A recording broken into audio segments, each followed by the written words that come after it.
Hello.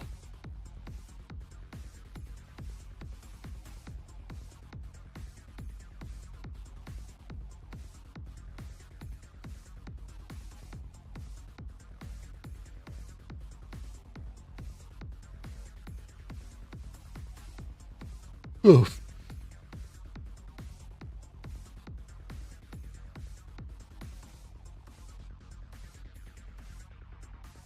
Hi.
Don't fall asleep. Oh, it's so hard, Ben. It's so hard.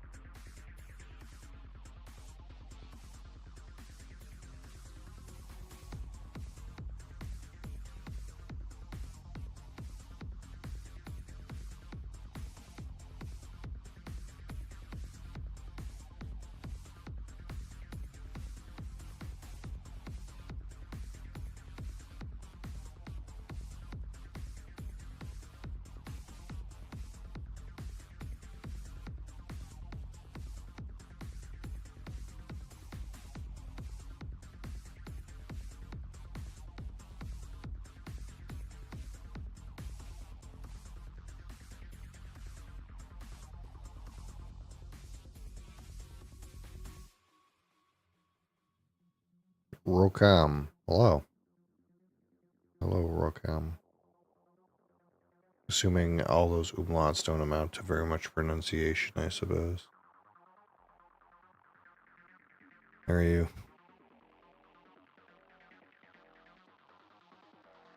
I'm freaking zonked right now.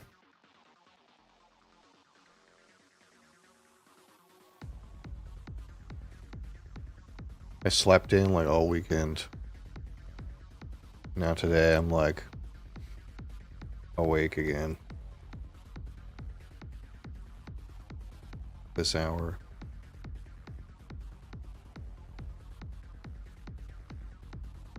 I like super duper caught up on sleep the whole fucking weekend.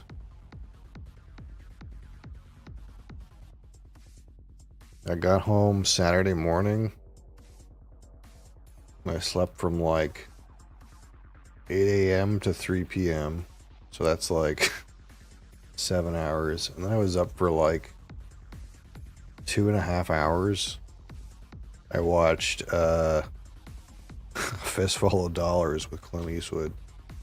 And then I went back to bed. And I didn't like get up until like the next day. So that was like another, I don't know. I probably slept like 16 hours on Saturday. And then I slept fucking, I was so well rested yesterday on Sunday. I actually felt really good. And then today I didn't sleep for shit.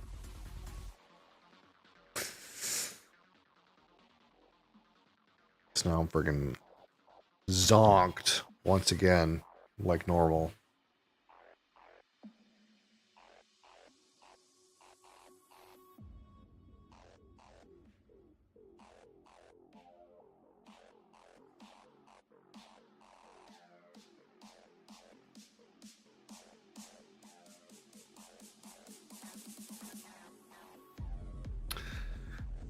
Can't sleep for longer than like 4 hours. Yeah, the problem is like, for me, it's like, um,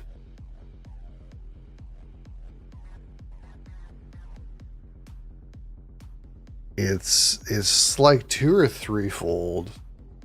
One of the things is like best way that I find that I sleep personally is like on the Einstein sleep schedule, which if you don't know what that is, it's basically like instead of like sleeping like 8 or 9 hours at one time, you sleep for like 4 hours at one time, and then like you sleep for like 4 hours at a completely different time. So like when I was going to college and I didn't have any responsibilities other than to be at class, and half the time I didn't go, um, I would come home from class, go to bed. So like you come home at like 4 or 5 o'clock. I'd go to bed for 4 hours, and I'd get up around like, I don't know, 9 or 10 o'clock, and then I would be awake from like 9 or 10 o'clock till like 2 or 3 in the morning, and then I would go to bed at 2 or 3 in the morning until like 6 or 7 a.m., and then I would go to college if I was going that day. The reality of the situation was I didn't really go that often because it was I don't want to say this, the subject was like, how should I put it? They were teaching shit I already knew or could know very easily. Like I felt like they would spend a week to like try to teach people this concept that I would get in like 3 minutes. So half the time I would like just not go and just take the stuff that they posted online, and then I would show up for like the testing and just do fine.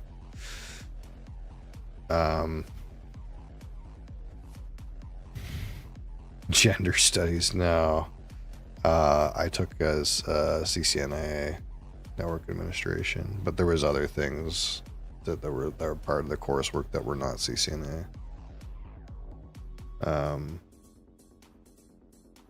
But it was kind of like just stupid shit. Like, I don't know.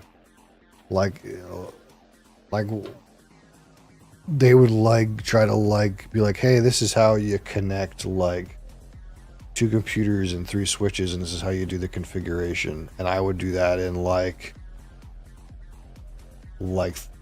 20 minutes. And then other people, they would need like, and the most bullshit thing about paid education is when you have study periods where you just go and do work in a classroom where the teacher's there. Like, that's fucking bullshit. So there's no reason for me to go for that. Anyway, point being, like, I think I sleep well if I sleep for 4 hours and then like sleep for 4 hours at a different time. Because it's like, if I go get one REM cycle and then get up, I don't want to go back to bed. I'm I'm awake at that point, but my body's going to be tired again in a little while. But the problem is like that schedule doesn't work very well when you have like a large amount of other scheduled things happening, because everybody else in the world is sleeping in a specific time window for a very long time. So if you like cut up your sleep into different like blocks, it like they don't fit in the same spots that like other people's lives fit in, because those people put their blocks together. So it's hard to like sleep in 2 clumps when like the rest of the world doesn't operate that way. So if you have no responsibility, it works fine, and if you have some amount of responsibility, it doesn't work at all. So you end up like not getting the second block of sleep. That's what ends up happening. And the other part is like, ever since we had the kid, my wife's like a really light sleeper, and like she'll just get woken up by everything. So like if her and I need to sleep at the same time, she will get frustrated if her and I are in the bed at the same time, because she'll just wake up nonstop.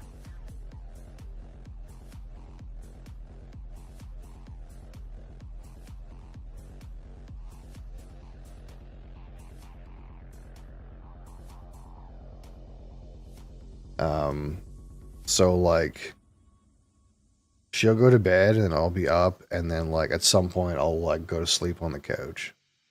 And that used to be fine. That used to work fine, but like somewhere in the past like 5 years, where I'm not a young gun anymore, I guess, I don't get nearly as good a sleep on the couch as I do in the bed, which makes some amount of fucking sense. But so like half the time I like sleep not enough and don't sleep my full night, and I get a shittier sleep on the time I am sleeping. That's the problem.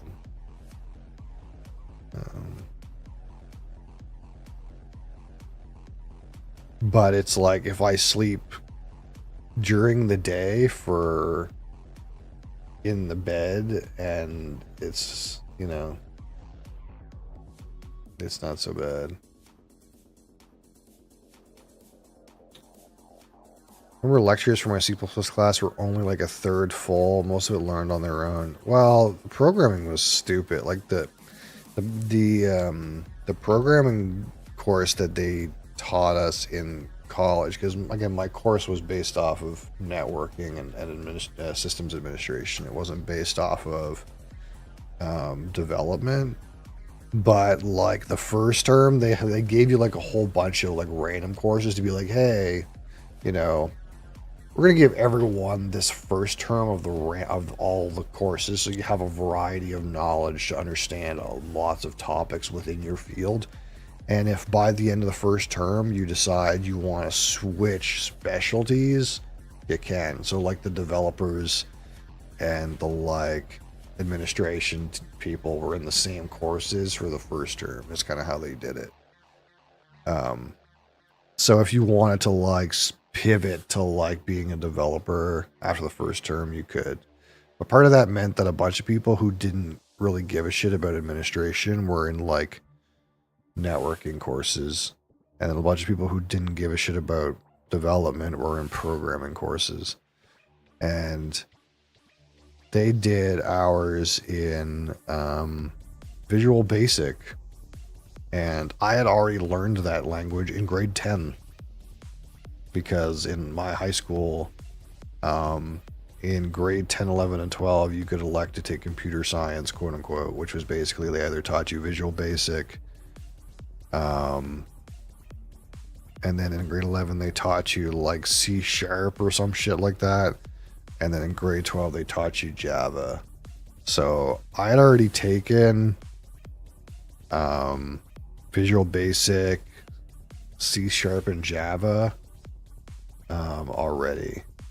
So like they gave me this other course that was like higher. It was for people who had already passed high school, but it was a Visual Basic course. So I was in here not really interested in doing programming, and they were teaching people like basic shit about programming who had no clue barely knew what a keyboard was. Like some people in my classes were like on like whatchamacallit, there's a program in Canada basically where if you're unemployed, the employment insurance, instead of paying you out your unemployment, they can give you more money if you go back to school for retraining or something like that. So there were a bunch of people in my class that were like in their 40s learning Visual Basic. And there was one guy that was like ex-military, who I think the military paid for him to go do retraining because he left the military because he served for however many fucking 20 or 30 years or some shit. And So those people were trying to navigate Visual Basic, and they were like, "Oh, what?" And then on the other hand, I was like done the assignment before the class was over. So it was like one of these things where like the teacher would be teaching a thing and then be like, "Okay, now you guys do this." And then I'd be like, "Can I leave? I'm done. Can I go home?" And then she would be like, "Yes." I was like, "Okay."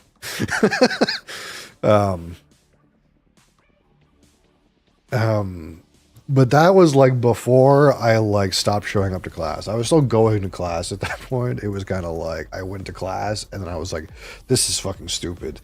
And then I would go home like halfway through class. And then later on, I kind of learned that like if I just don't show up, nobody gives a shit. So long as I like do the testing. And then I learned later that the rule is actually so long as you show up one time in a congruent 5-day stretch. So if I showed up once a week, that was the minimum amount I had to go. So I would just try to find what days there was testing and just go on the one day a week that there was some kind of evaluation. Because it was a waste of my time to be there.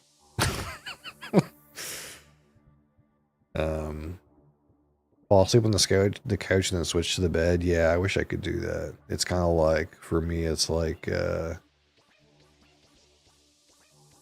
my wife will go to bed and then I won't be like ready to go to bed yet because I go to bed at like 2-3 a.m. or some shit like that. And then it'll be 2-3 a.m. and if I go in the bedroom, then she'll wake up. So I go to the couch. And then when she wakes up at 5 a.m. to go to the gym, then I go from the couch to the bed. But the problem, like the inherent problem with that is like I sleep shittily for like a couple of hours and then your sleep gets cut so you can go to like the place where you sleep better, but then like you sleep better for like just a couple of hours before you're here. And this is only on weekends, right? Because on weekdays, it's like I get home from work at 6:40 in the morning and she goes to the gym and I'm here with the kid and I could pass out for an hour. But like you're actually so exhausted, like my work has enough physical labor to it that like what'll happen is I'll come sit here, my wife will go out the door, the kid's right there, and I'll fall asleep right here. And then I'll wake up with my fucking neck pain and shit. I'm like, "Oh god, what the fuck happened?" And it'll be like 7:30 and I'll be like, "Ah, fuck." So I'll like go to bed for like an hour and then I'll be like 20 minutes late to sit down here. That's kind of what happens every day. And then I tried just like not sleeping after I get off work and god, am I fucking exhausted. So it feels like it helps somewhat. But it doesn't help enough. And then I get like a regular night's sleep after stream in the bed, and that's not so bad. But the problem is it's like, again, it's like I get to sleep for like my 4 hours. Then I'm up, go to work, come here,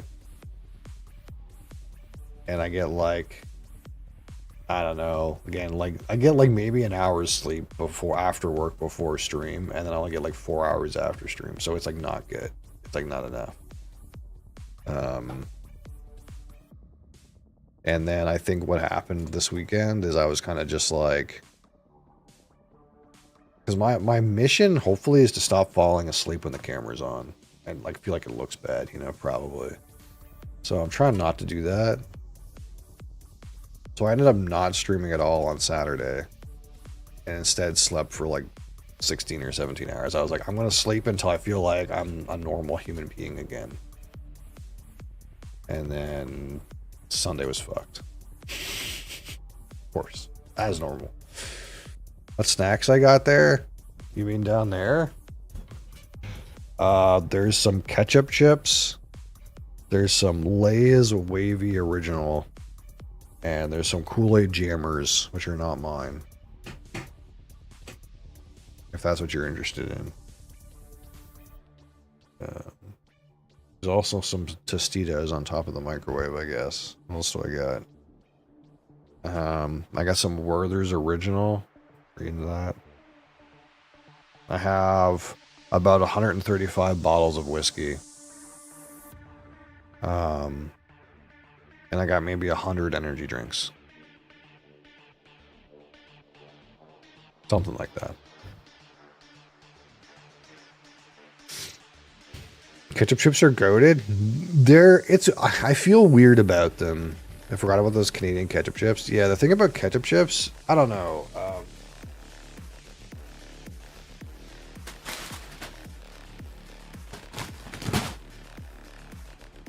Like, I like them, but there was a time where, like, in the early days, where they were less ketchup-y. And my favorite chips in this bag are the ones that are like mostly a regular chip, but have like a little bit of ketchup flavor crap on. But at some point in like the early 2000s, I think, they changed the recipe. They had a thing on the label that said more ketchupier. And now, like, some of these chips, like, they're like drenched in like the red ketchup salt. And I don't really like those ones, if that makes any sense. I need a whole bag. Oh, easily. But the thing is like, I don't really like the ones that are super, like, I try to, like, if like one side is like basically completely red, I like try to put the other side on my tongue, if that makes any sense. So if these had less ketchup-y stuff in them, to me they'd be goated. But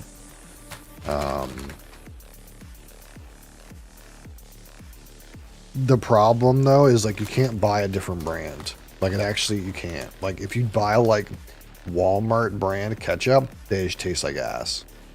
And same with like Humpty Dumpty or Old Dutch or whatever they call it these days. Like, if those ones taste like shit. Like, only the Lay's ones are any good, and my favorite ones are the ones that are slightly under seasoned. Because otherwise it just tastes like vinegar and tomato. And that's not, like, you want to have like a good mix between the seasoning and the potato flavor, you know, that's what makes it good. You don't have them here. It's true, Lay's the only good ketchup chip, absolutely. So basically the reason I understand that that's a thing in Canada is because, I don't know if you know, but there's like a street food in Canada that's basically like, I don't see it around here very much anymore, but it used to be the case where, like, basically it's real potato, and they basically like, what do you call it? Skin the whole potato into like chip thinness, but it's like one long string, and they fry it like a potato chip. And typically you would put ketchup, and it's kind of like this giant long string fried potato with ketchup. And it's basically ketchup chips, but it's like actual ketchup and this like fried potato string thing. Circle K ketchup chips are #1. I've never had them. I just assume that they're dog shit, because every ketchup chip I've ever had that wasn't Lay's has been dog shit. They taste like barbecue or something. Something stupid like that. The biggest difference between Canadian and the United States would be Fruit Loops. What's the difference between the Fruit Loops? I don't actually know.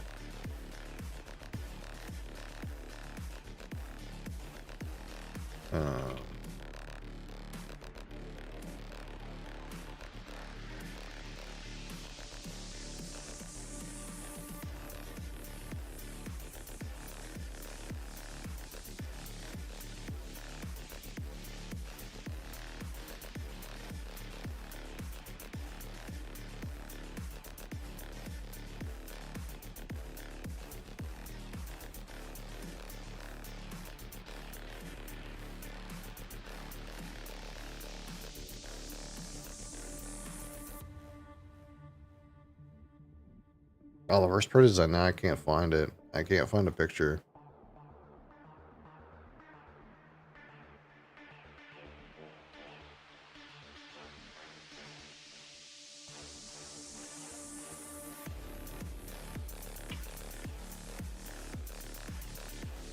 It just keeps showing me fucking Patan, and I don't mean Patan.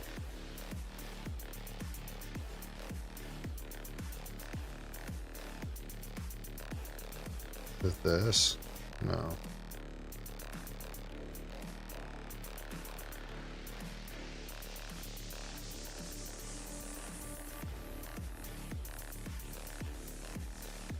Man, maybe nobody makes this shit anymore.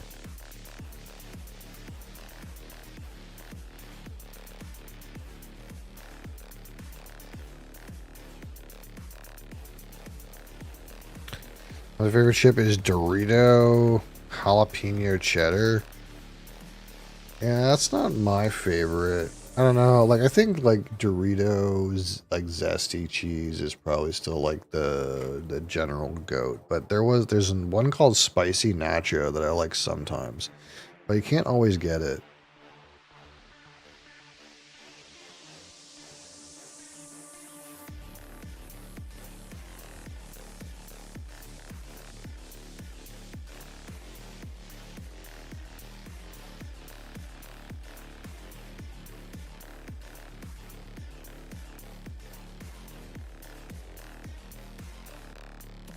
You can get ketchup chips outside of Canada? I don't think you can.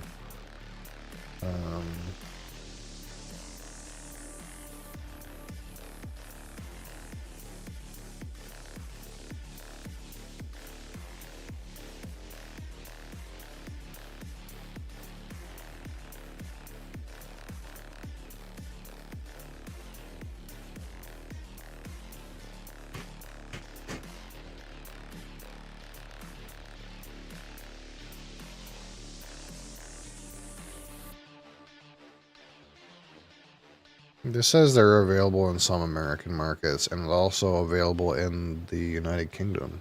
This is what this says.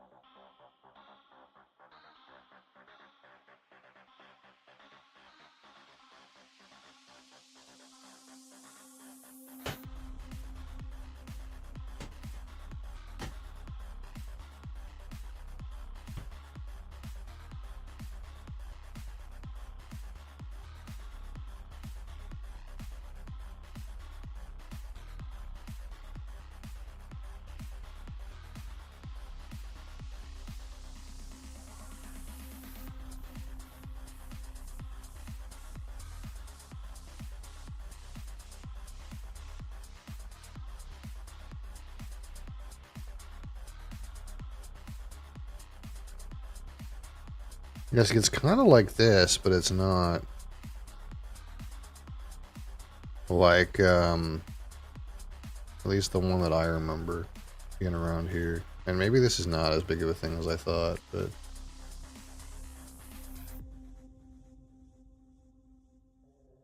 It's kind of like, it's kind of like this thing.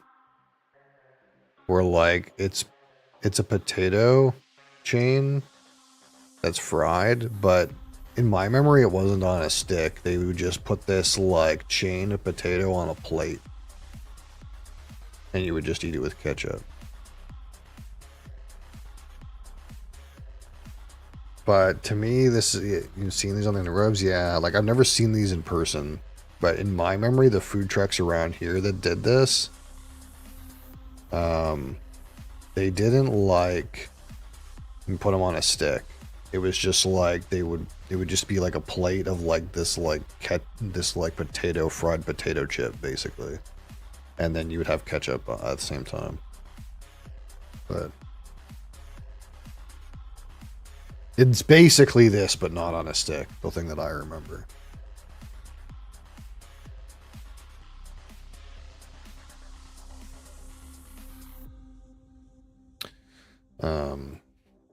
All right, let's drink this before I go.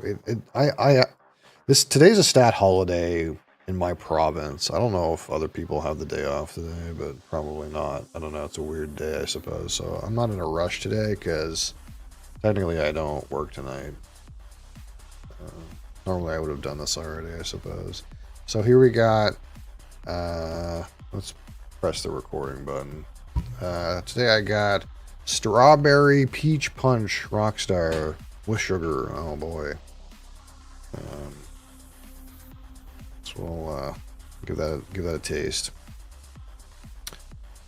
Let's get this shit out of here.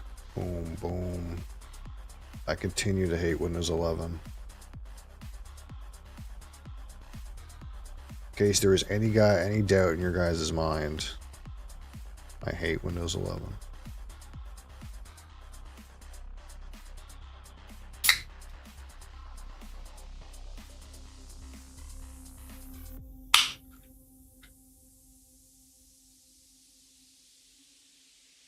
But I always thought, like, that was the reason that, like, ketchup chips were popular in Canada, because, like, there was, like, food trucks basically making, like, homemade kind of ketchup chips, like, in, like, on a plate or in a bag. Like, before ketchup was, like, super big here. But maybe it's not true. Maybe it's just...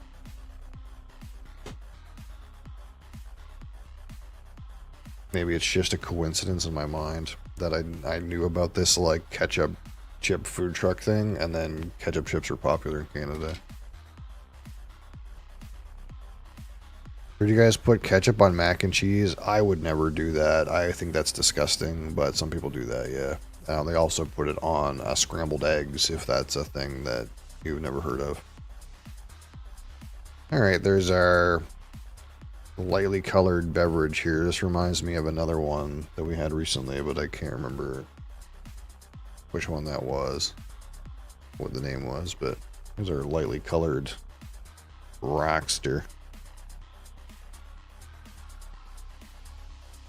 To me, like, you know, ketchup is like exclusively for potato products. Like, if you want to, like, use it for, like, chicken strips or some shit like that, okay. But, like, potato, like fried food, like potato, chicken strips, something like that, you wouldn't use it for mozza sticks. You use marinara sauce for that. You know what I mean? Anything else, it's like, no, what are you doing, idiot? But I'm also the kind of person who doesn't get, like, fries and gravy. You know, as much as I am Canadian, like, I don't get the poutine thing. I don't get it at all. But, you know, people like that shit.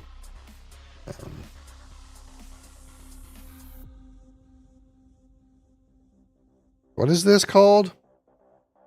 Strawberry Peach Punch? I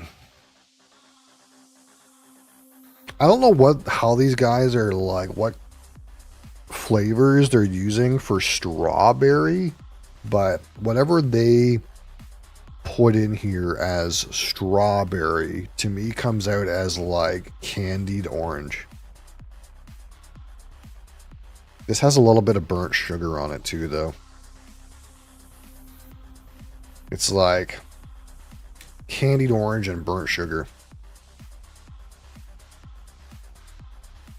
I don't get strawberry peach or whatever the fuck. It's not it. I just want to try the poutine thing. Yeah, there's like different intensities of that. Like, there's the generic fries and gravy and cheese curds. And some people will say, more or less authentic cheese curds. There are, like, proper cheese curds you're supposed to use, and then some people basically just use, like, borderline cheese.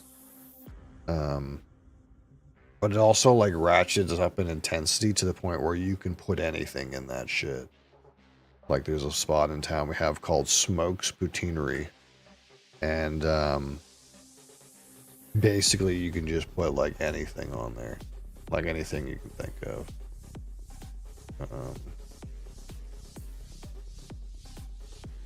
So it just kind of becomes like this sloppy mess of whatever you want. Gravy, cheese curds, and fries.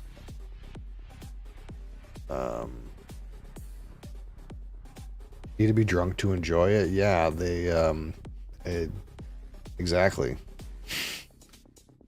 It's that kind of thing. So like, you know, this is like the you know, this is like your run of the mill, right? But like, look at all these flavors you can get, you know. Grilled chicken, double smoked bacon, sauteed mushrooms, caramelized onion, and green peas on top of this, right? So it's just whatever the fuck you want, right? It's very, you know, you can put anything on. You can put pierogies on here, you know. You can put flat iron steak, barbecue sauce, sauteed mushrooms, you know. Philly cheesesteak, Korean barbecue, like anything that you can think of, you can put it on here. Tater tots. And then, of course, the same thing with the hot dogs. Right?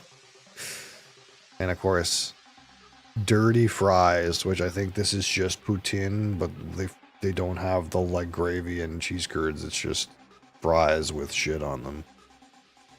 You know? It's just... It's a fries with shit on them takeout counter. It's not really a restaurant. And it is open late near the bars.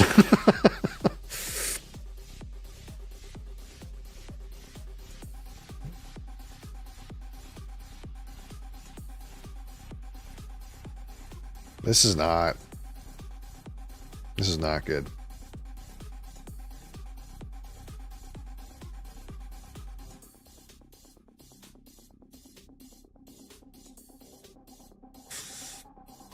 Oh, it's not good. The palette has some kind of slightly strawberry peach thing about it, but to me there's some kind of burnt sugar note that just goes all the way through this.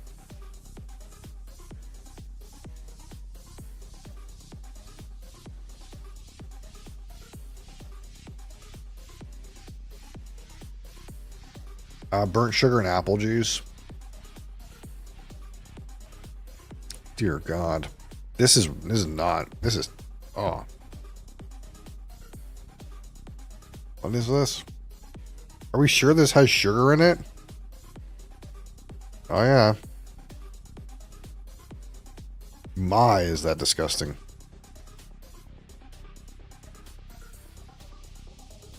Ooh. Again, nose is like orange, burnt sugar. That's about it.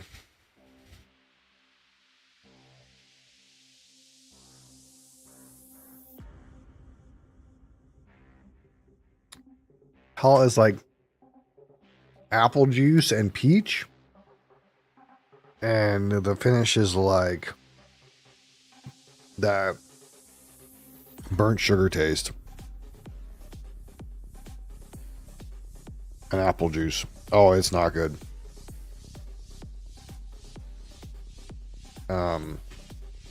This one is ooh, it's bad. Don't buy this. Regardless of what numbers I give here, do not buy this. So aroma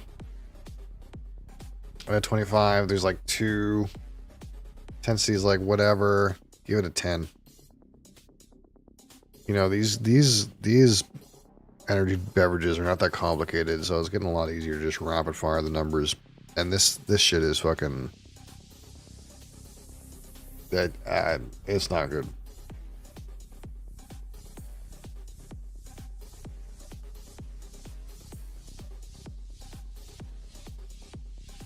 Palettes like apple juice, peach, a little bit of burnt sugar.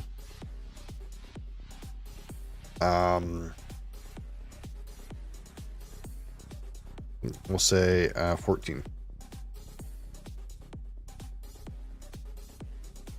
And on the finish is again straight apple juice and burnt sugar. I don't know why this tastes like burnt sugar. Like whatever they're doing with this.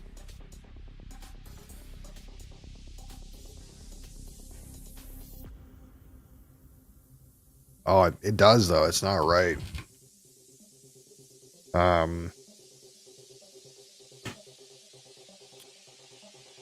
Oh. Finish is like a 5.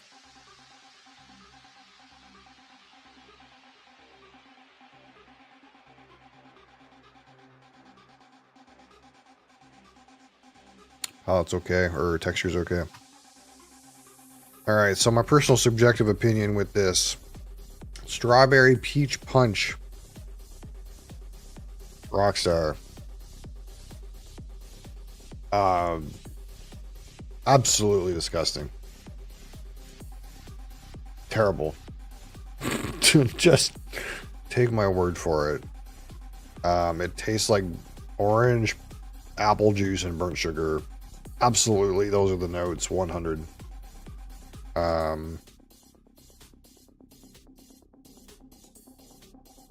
Somehow has sugar in it too. What a waste of 260 calories.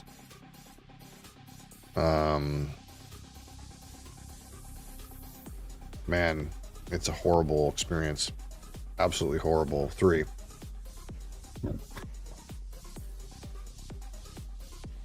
And together, let's give it a 20. 34, 37. A 37. You know, it's okay. We'll say it's okay, but this is absolutely nasty. Do not buy this. It is fucking rancid.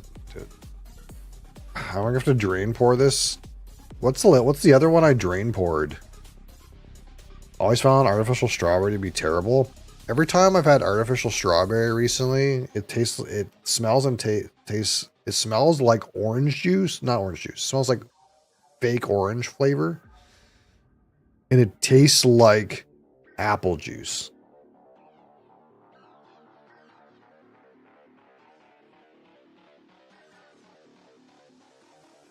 Oh, it's so bad, man. What's the other one we drain poured? I drain poured a can recently. I can't remember which one it was. Which can did I drain pour?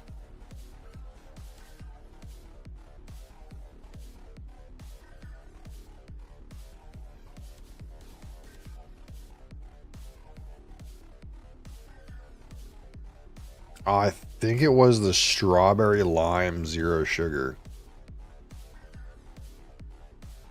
These Rockstar, like, you know, some stuff's not that bad. Anything that has strawberry fucking in it and comes from Rockstar, do not. Don't.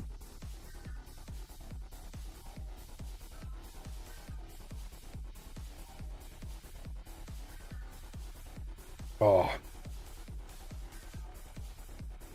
Uh-uh.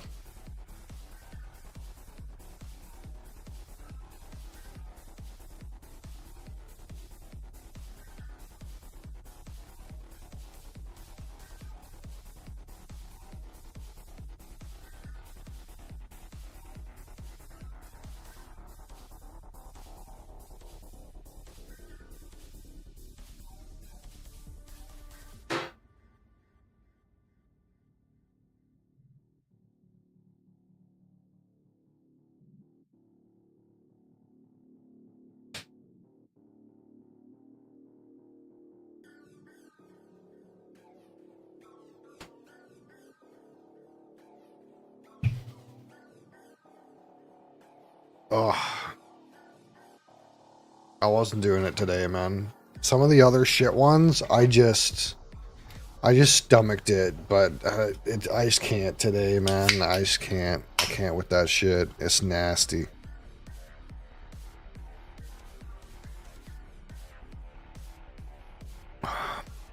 Oh, it's so much better. Oh.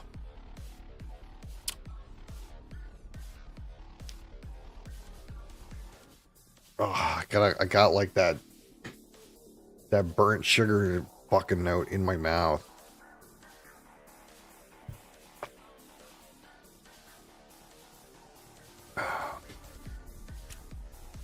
Oh, God.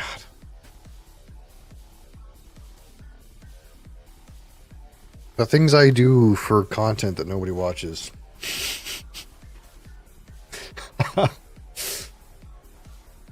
All right.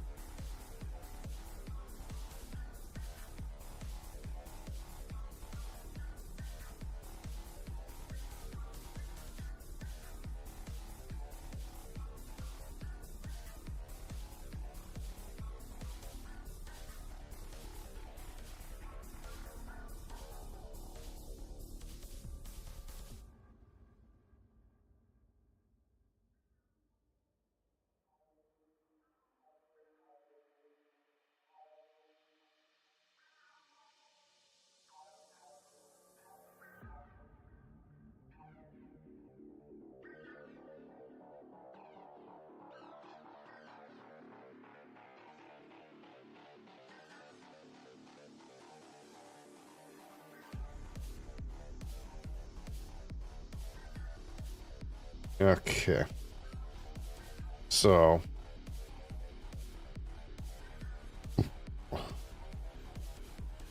Oh, that's this crap. There it is. Some of my notes. I meant to save this first. Save as Rockstar Strawberry Peach Punch. Okay, let's kill that.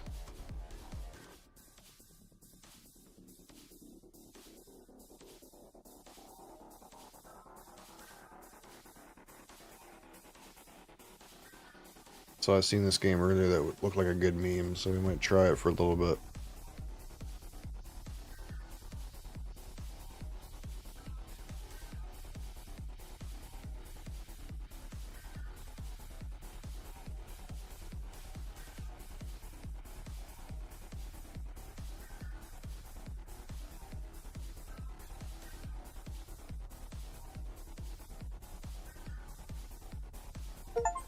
We might play some board games later or something.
What?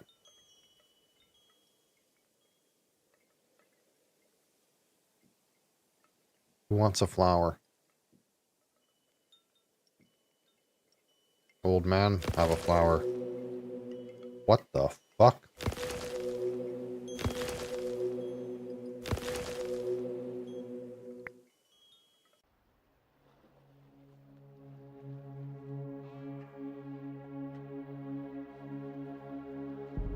Huh? What the fuck was that? That was some, like, a blasphemous type shit.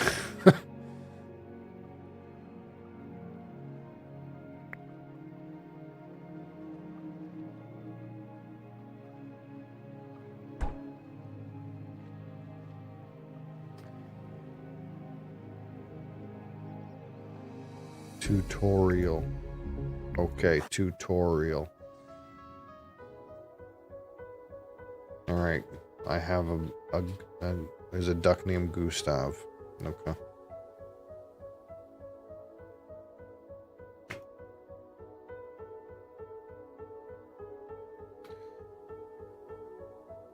Build a couple of wells, they produce water. Okay. I will build a well. Your kingdom depends on your supervision. Only buildings within the area your gaze covers will work. Okay.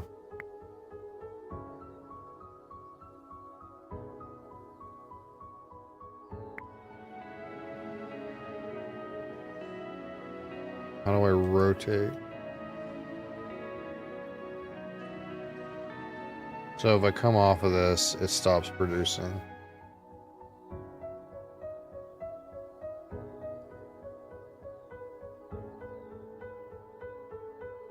Time to place a wheat field. I'm having a problem.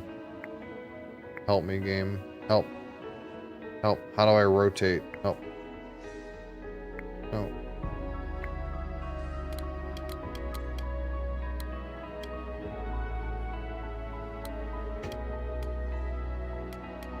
Right click. Okay. It's something about a wheat field. I don't know what I'm doing.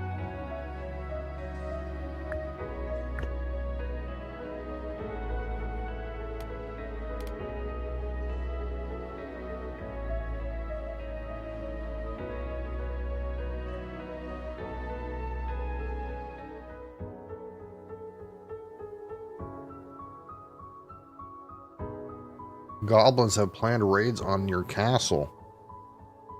Are those goblins? Uh-oh. Construct a peasant hut. Okay, I'm constructing a peasant hut. I hate the hotkeys.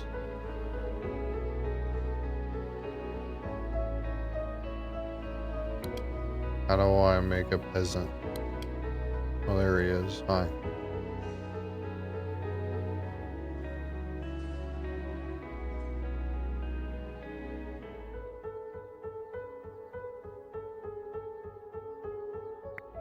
I have to build another hut. I need more water.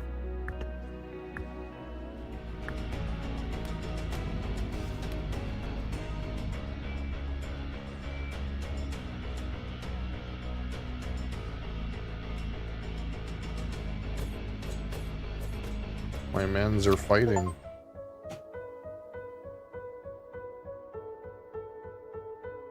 $10 denarii market.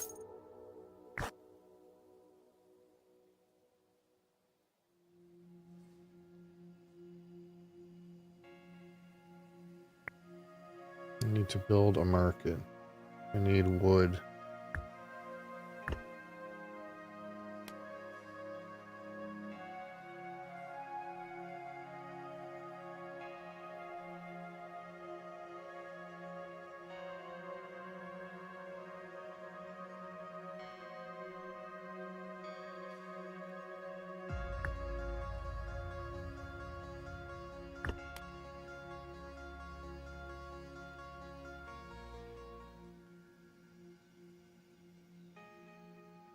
Purchasing an upgrade.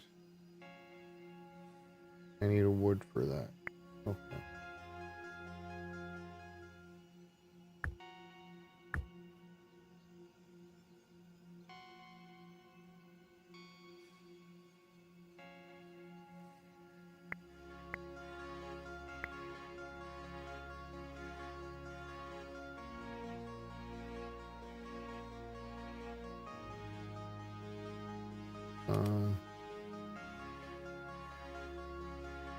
Okay, I'm making gold.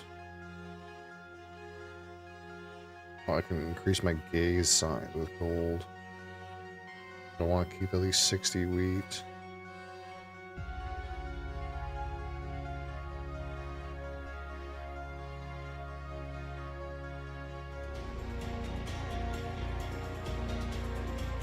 Uh-oh. more men's.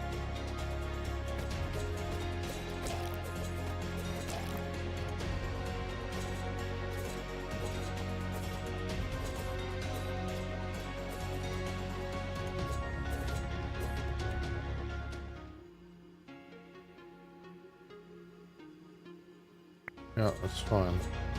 I get it.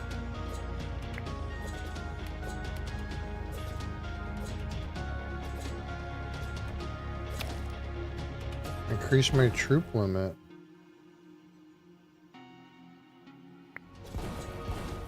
So that didn't increase the number that these buildings can hold.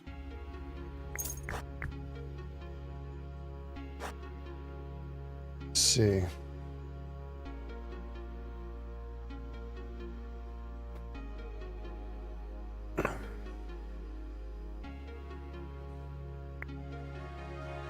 Okay. We need stone, wood.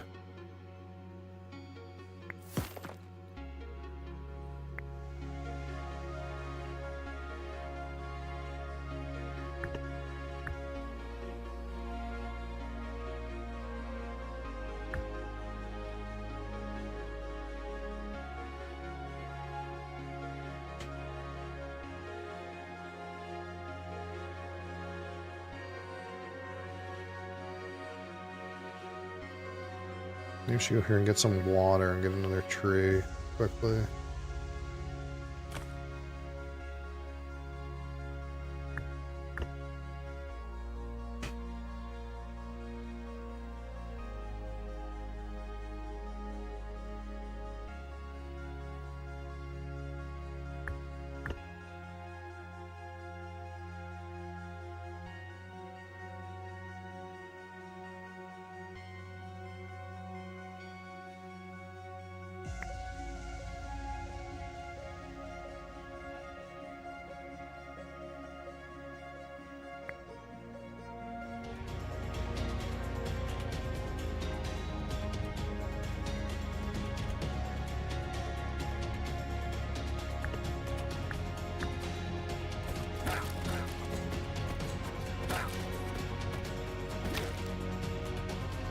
That didn't work good.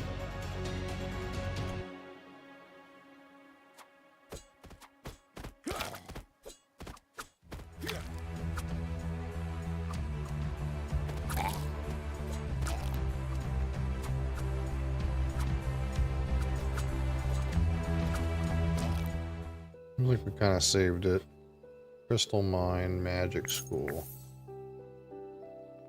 Weakness.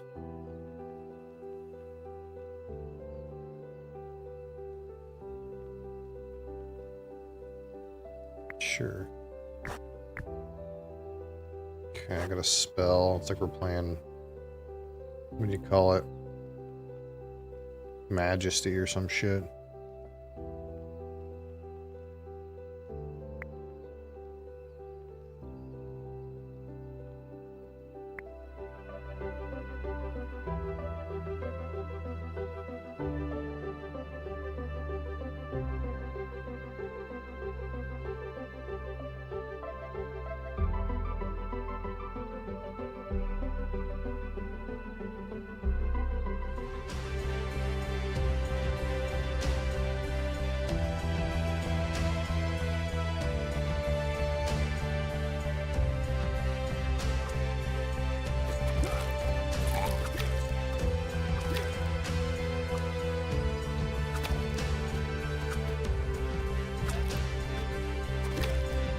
I gotta produce my guys. They're not really getting produced very well.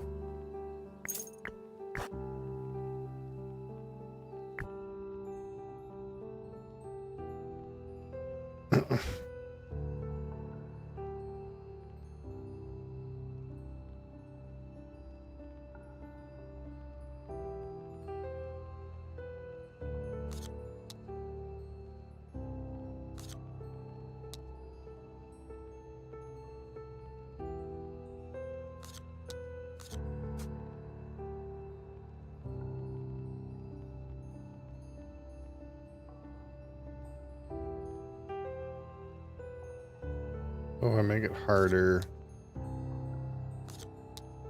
And get some stuff.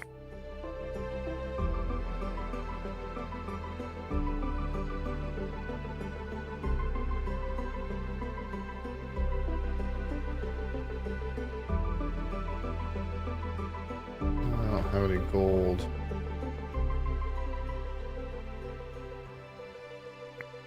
Shit.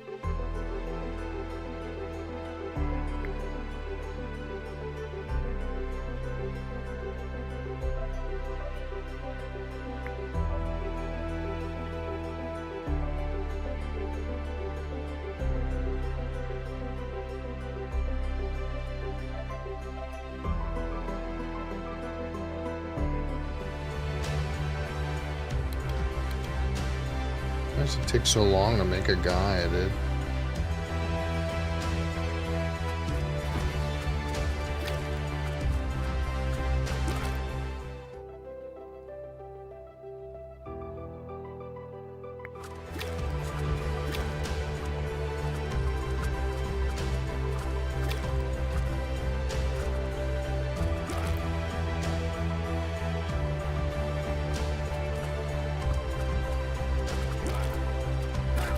Uh-oh. Not good.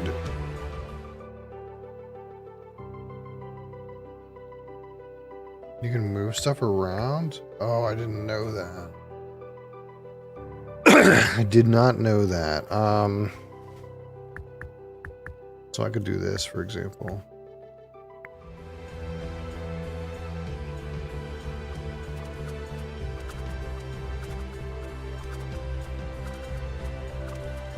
Oh, there's some kind of like timer where it's slower.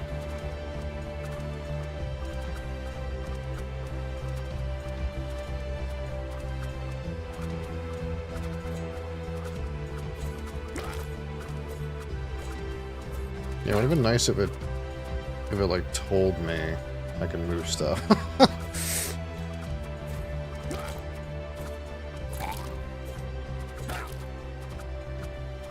Well, you seem pretty dead, you know? You seem pretty fucking dead.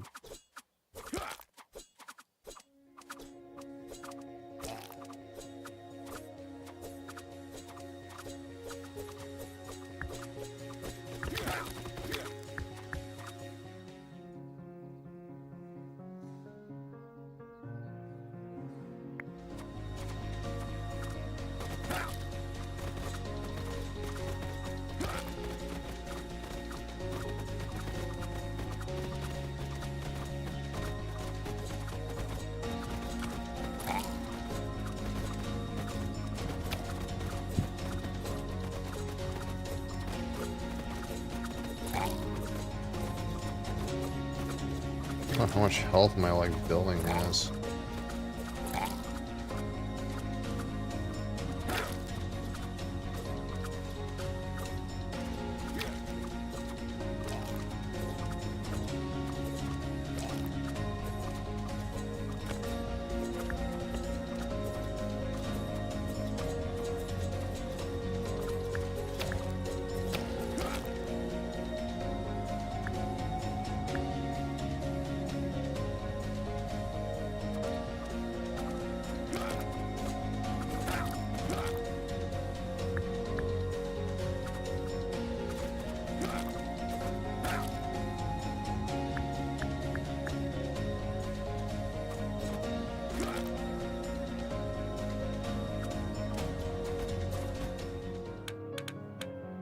Yeah, dead.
Research table.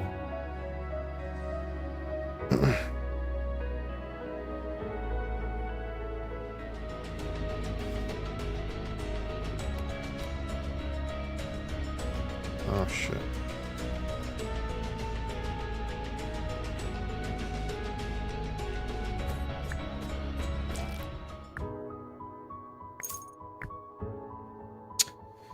Black Sheep Burn. Recruit swordsmen, small skeletons. This requires iron. Bone pit. Gold mine, great bushes, small wheat field.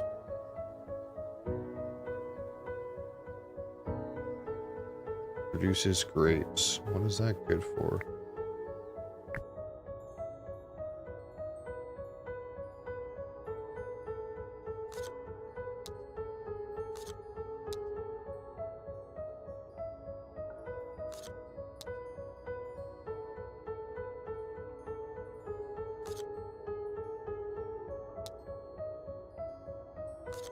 Surely I gotta be able to at least do this.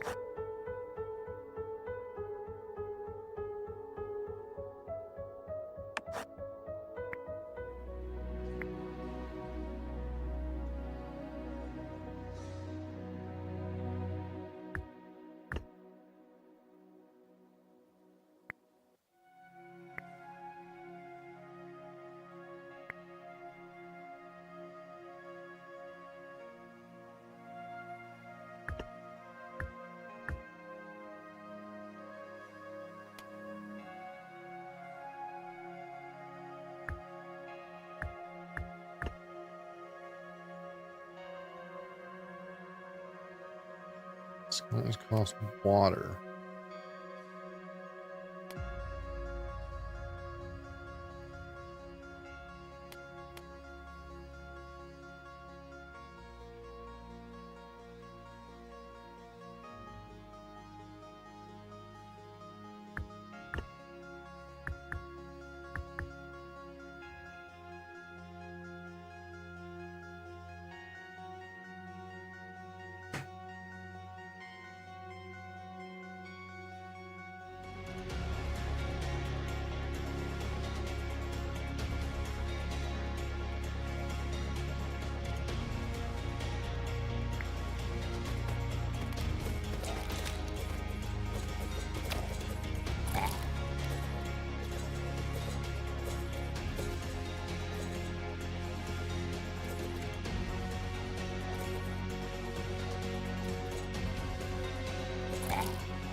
Grapes, trees, gold. Hunters, archery.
Play.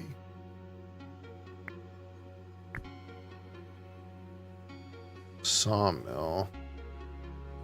Old mine and wheat field. There's bigger ones.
Greenfield Vineyard. I don't know what this is for.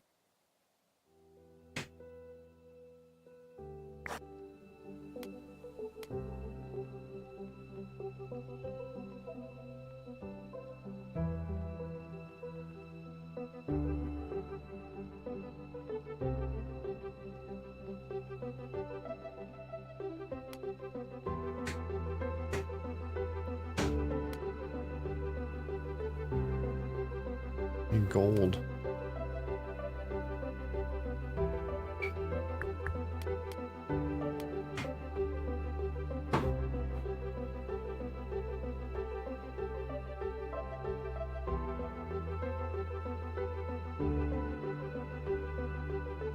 So I should probably build this thing too.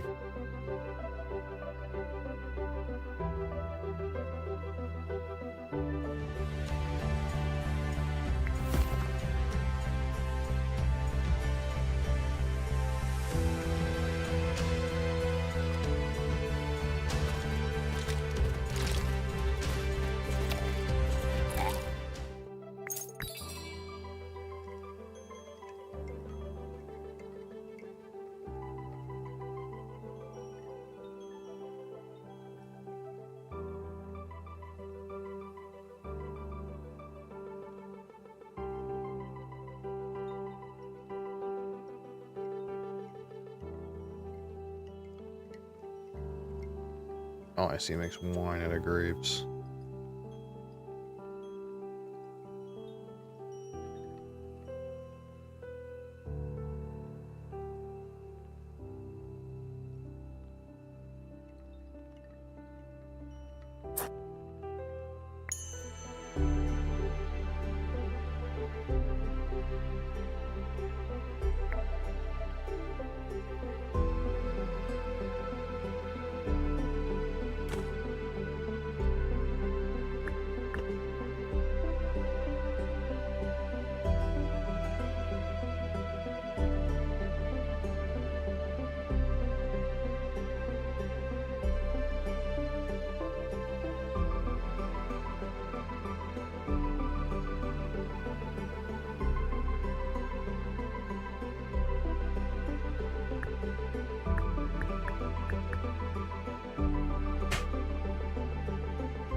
Hmm.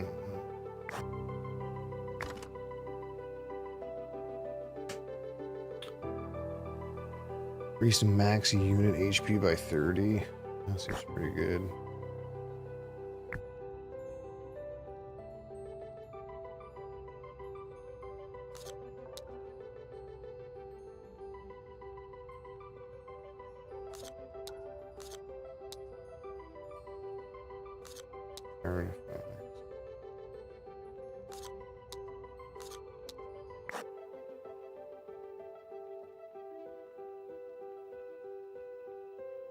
Permanent morale 7.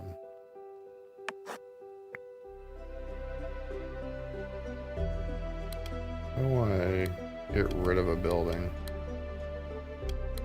I delete it. I don't know how. If I can. If I can do this. No.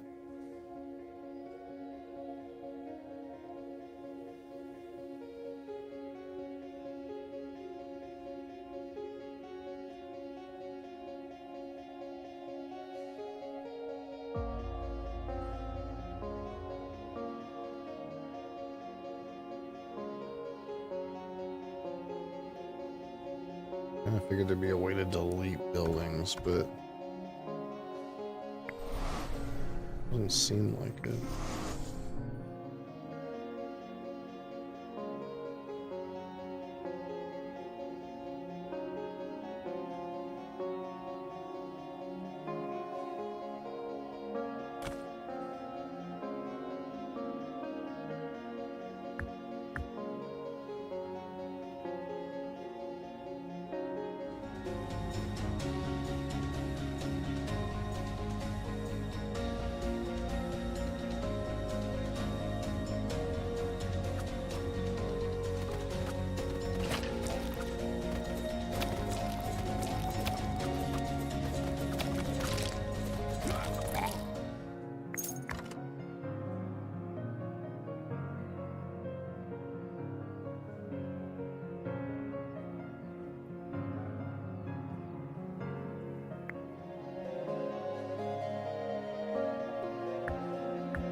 Oh, here's Demolish Building.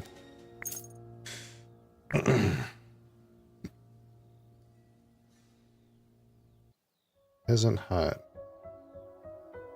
More peasants. Whipman's house.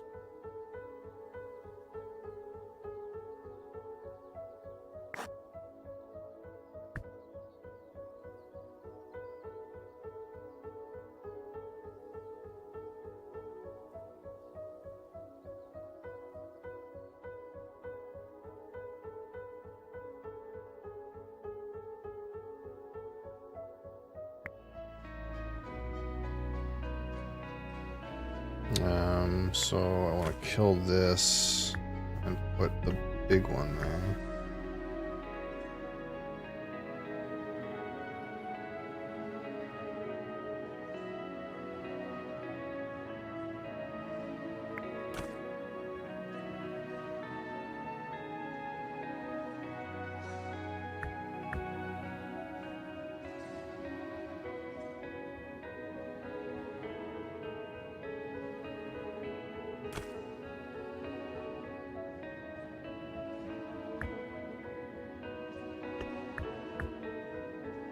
Need more wood.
Buildings. Mill. This makes flour for some reason. Clay and iron. Produces meat.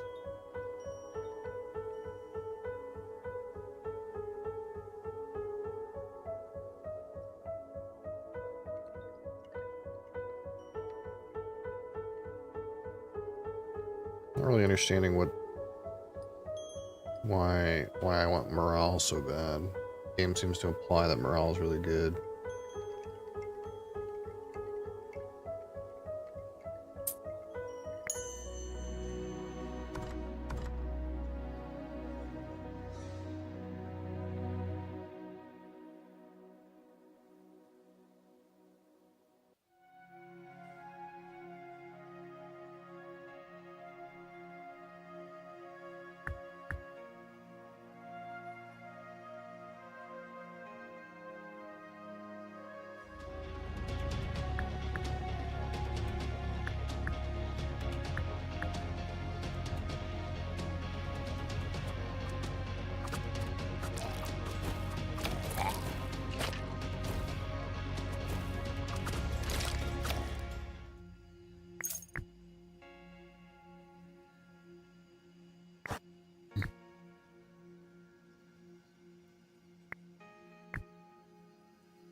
Sun-faced.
Oh, there he is, big guy. Heard him. Their bone pit.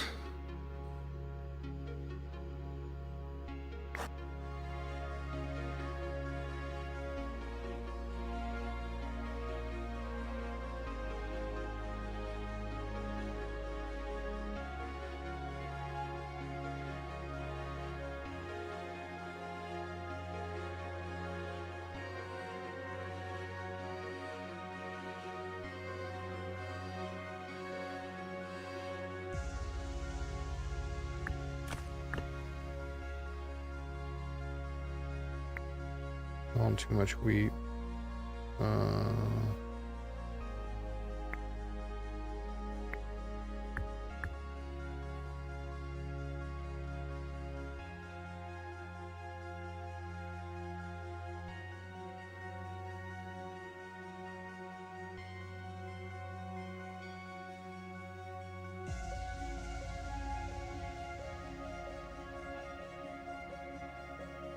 Blow up this peasant thing, I guess.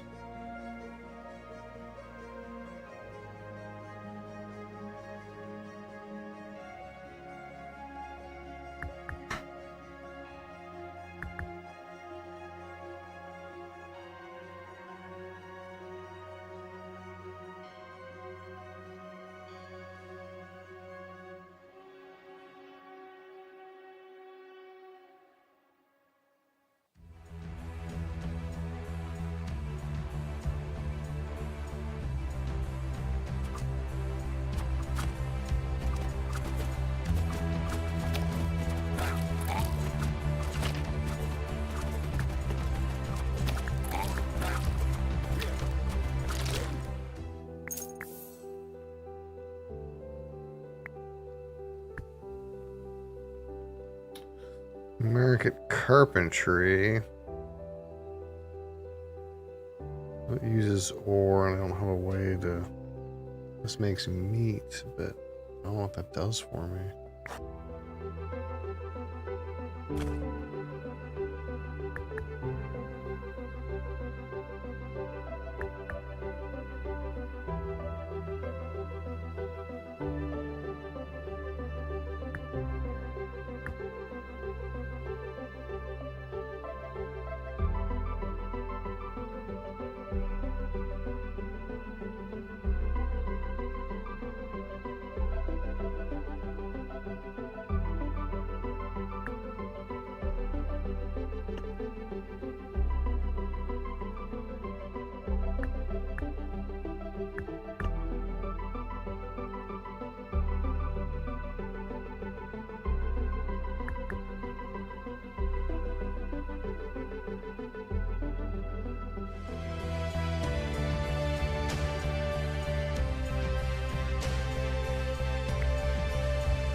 Sure.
Hash the start of each wave. Metal. Troop training. Magic College.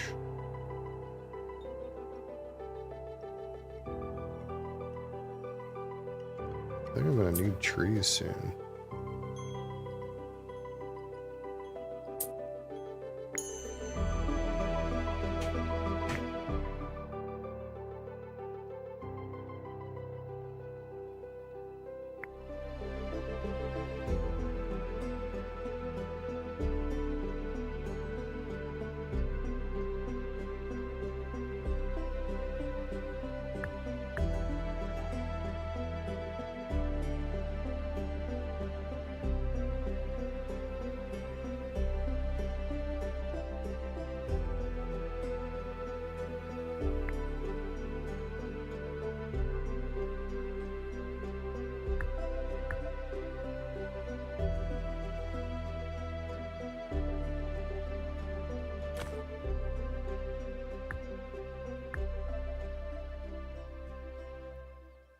What about...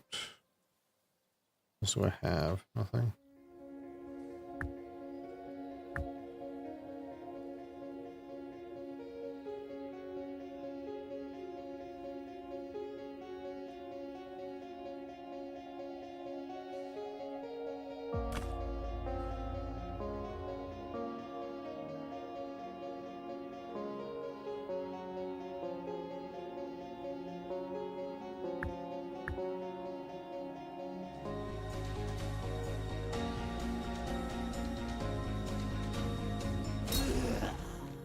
Margra.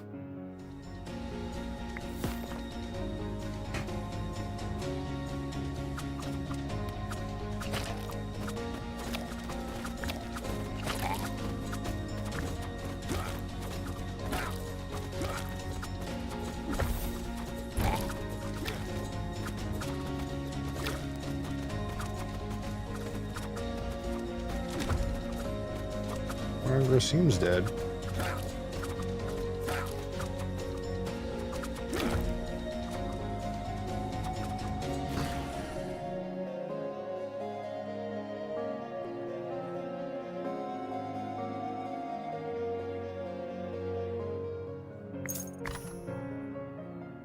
Damage dealt by spells.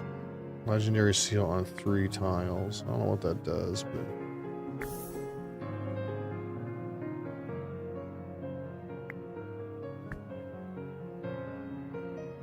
Fire mages, mushroom warriors, healer mages. I don't have any metal.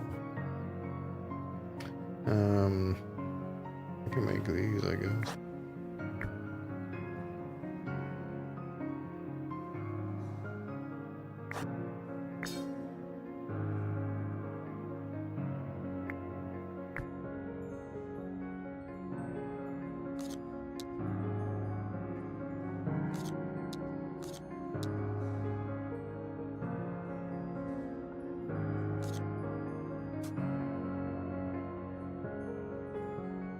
Established production.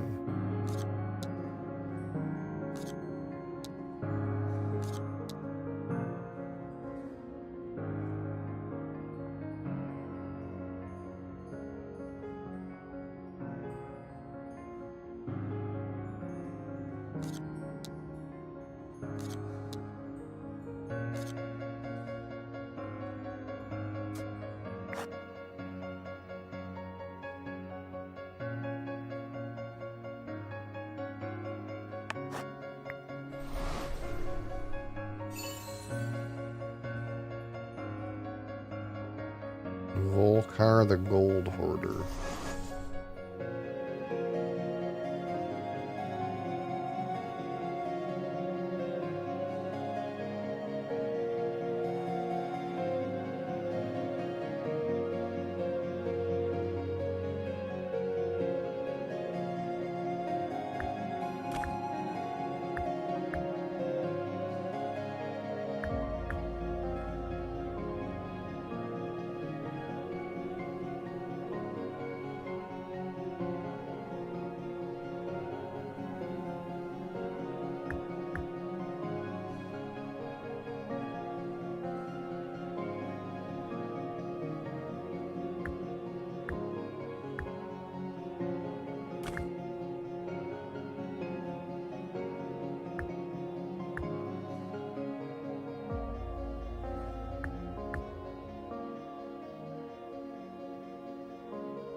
I'm poor. How'd that happen? I guess I used all my gold.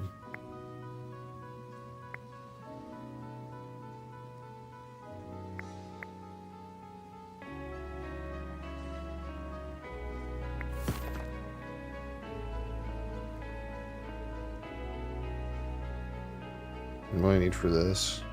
Grapes. And gold.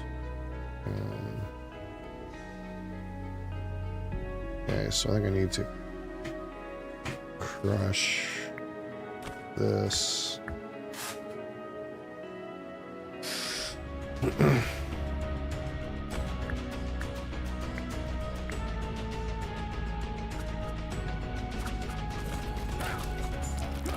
Ooh.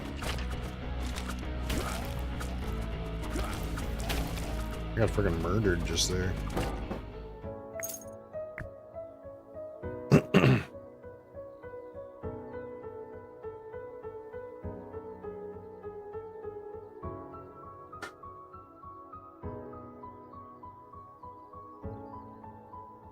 Okay. No.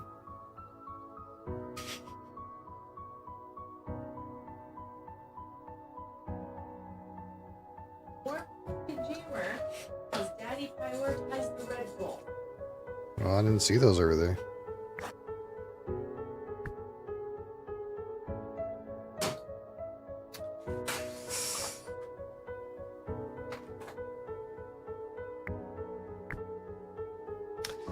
Trees.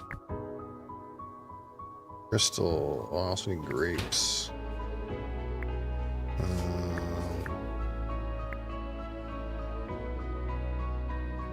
We gotta build all our guys up again, though. We just got friggin' owned.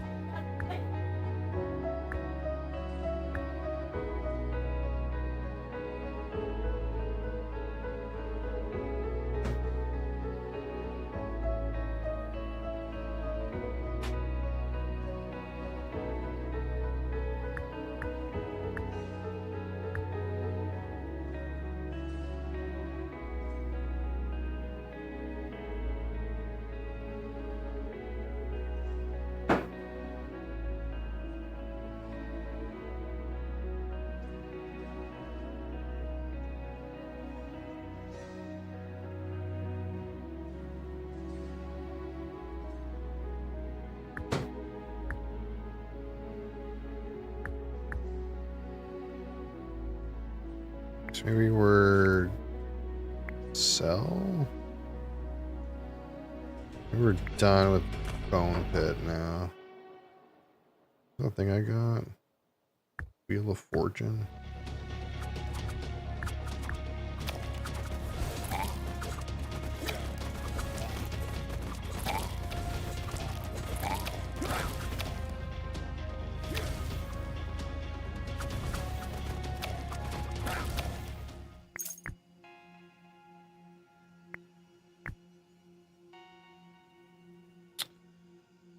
Gold mine. Sawmill vineyard.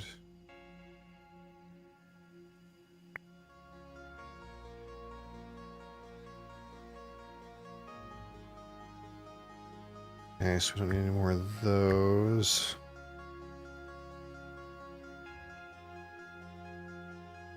Wait, maybe let's kill these. Where'd the big one go? I don't have enough wheat for it. Shit. Okay, stop that.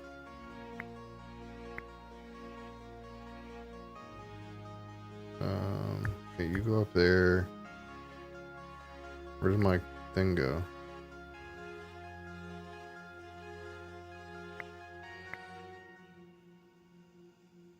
Clay, my iron grapes. I don't know. Like this. Where'd my this was supposed to be building a thing.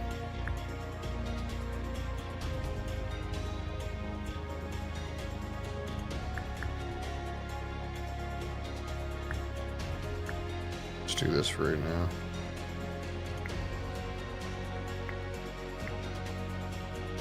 I thought this had already researched a thing. I don't see it.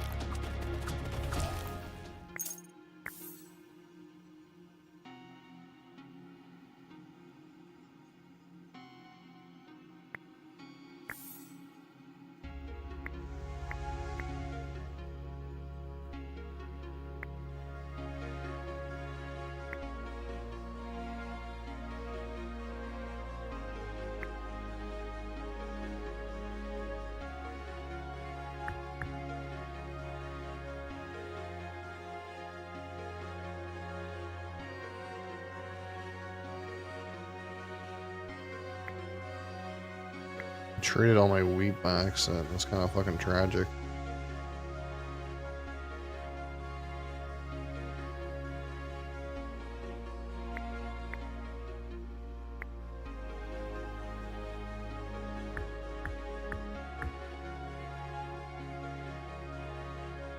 There we go.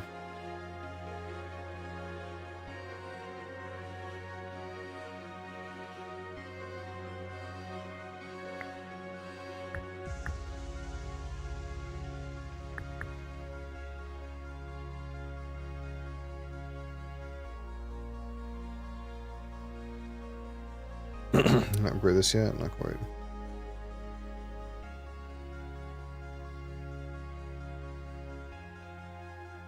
Okay, this increases damage by a high morale. Okay, I didn't know that.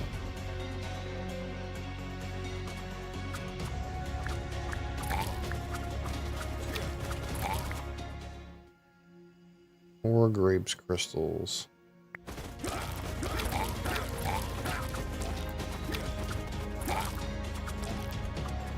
That seems bad.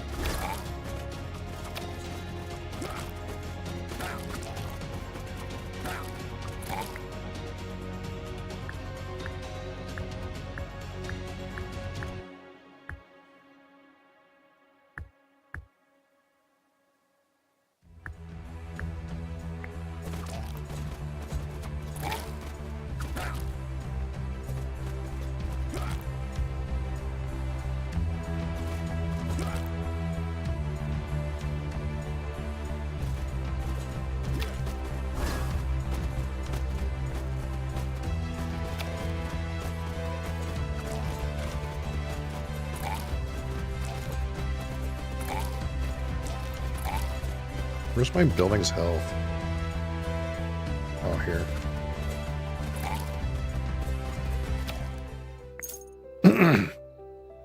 Mr. Bee's Knees, how are you? 185.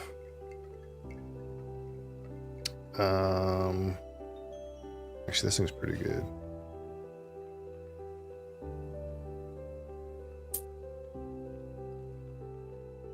Need wheat right now.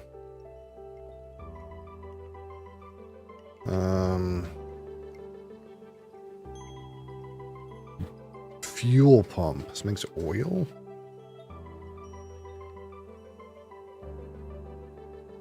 Fire spawns musketeers. Where's wine? Lion circus. So this is how the meat gets used. Bakes. Flower dragons into ash dragons. What the fuck? How was the weekend? I slept a shit ton. It wasn't optimal. For being honest.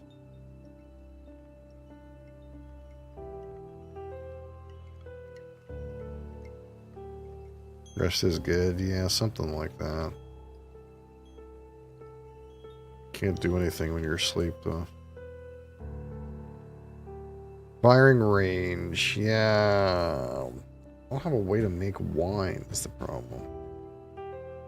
I passed up all the ways to make wine. and meat, because I didn't know what they were for. I don't have the metal for this fuel pump.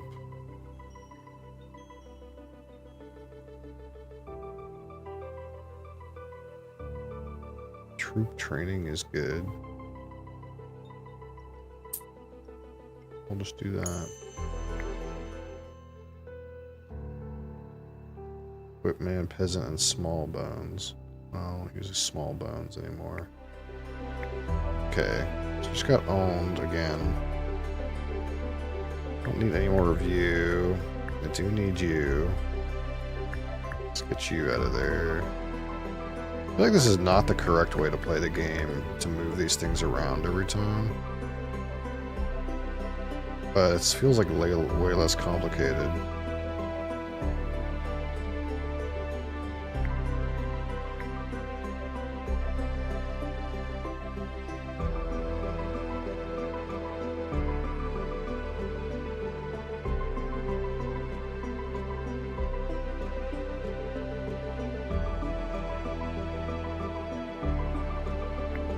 Okay, so these are all full.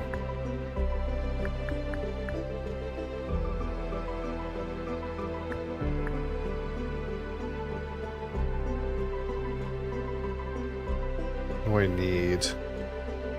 I need wood.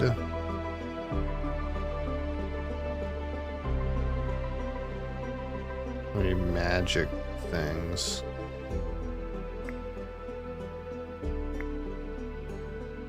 Crystals.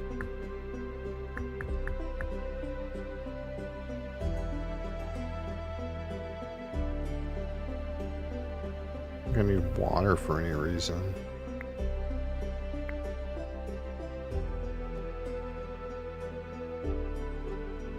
No metal. No flour. Okay.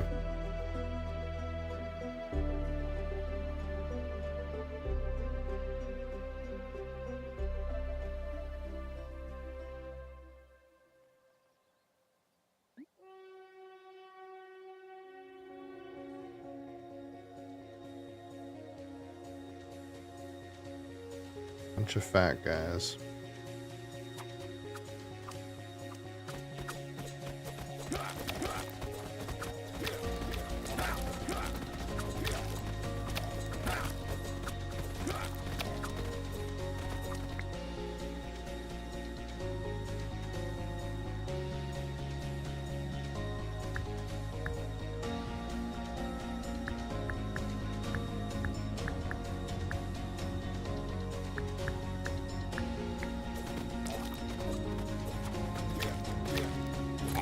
Not dead, that's good. Crystals. A cyclops, stone golems, a bunch of small shit.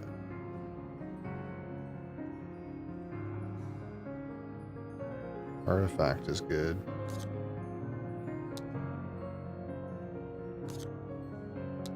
I'm scared of whatever a cyclops is. Maybe I don't want that. And again, one big monster seems like less scary than a bunch of small monsters. This has an artifact in it. Goblin pigs. I want to put that with stone golems. Sure. Goblin bat rider.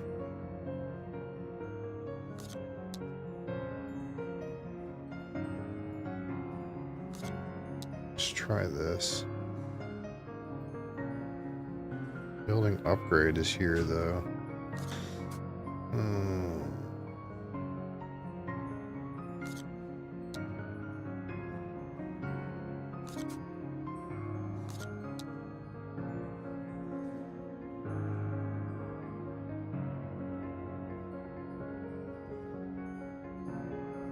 I don't know. Castle max HP 20.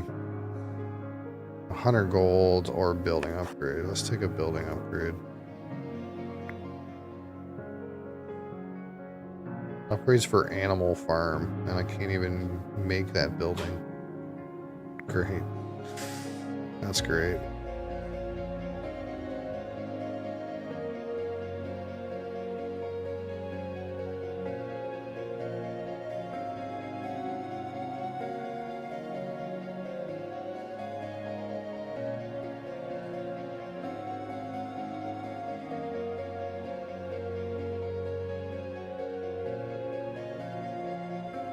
What is this missing?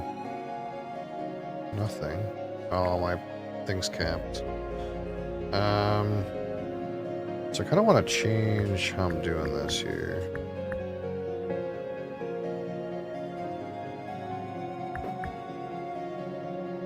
Put these on the, like, better spots up here.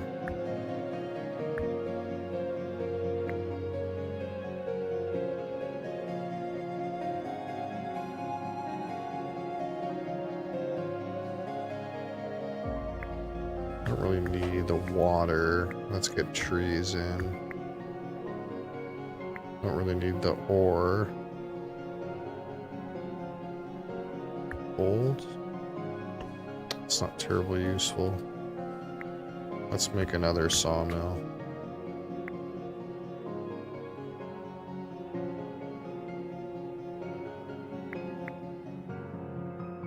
Crystals.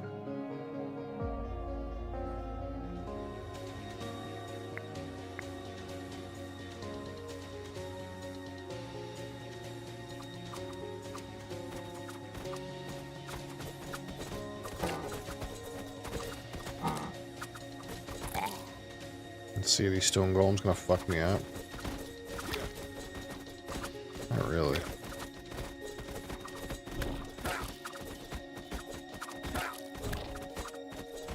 Yeah, a little bit.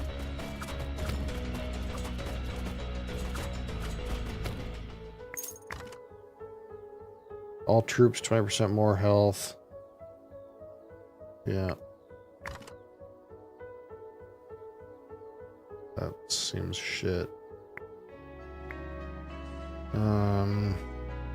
Okay. Let's run this for a second.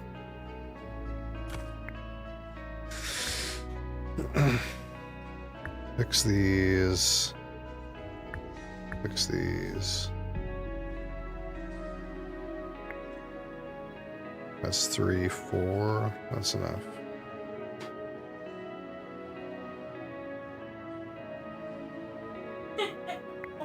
Oh, okay, now we can get more stuff.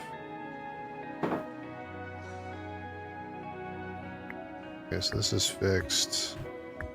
Add some peasants. This is what, 4 more. So I can take 1 more thing.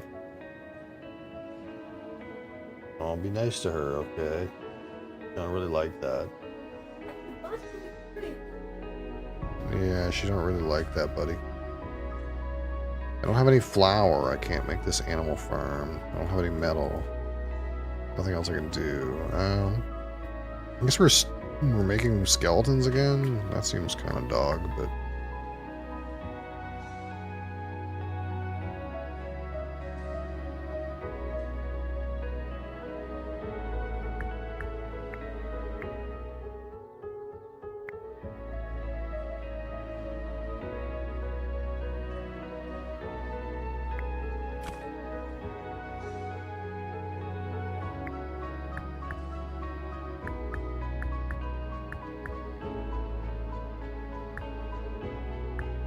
I can start selling iron, I guess. Nothing I could do. My morale's way down because I don't have any more wine.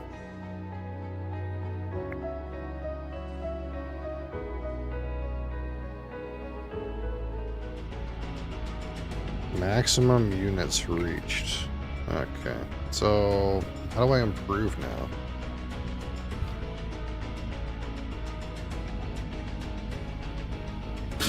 So from here, if this is my maximum units, the only thing I can do better is get better units, or I have to get more morale. Okay, these guys are gonna fuck me up. That's just so many. There's so many guys.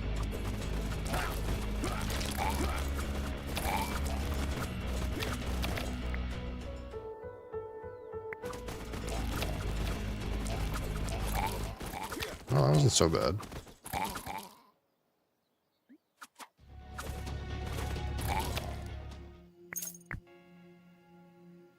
Spawn bumblebees.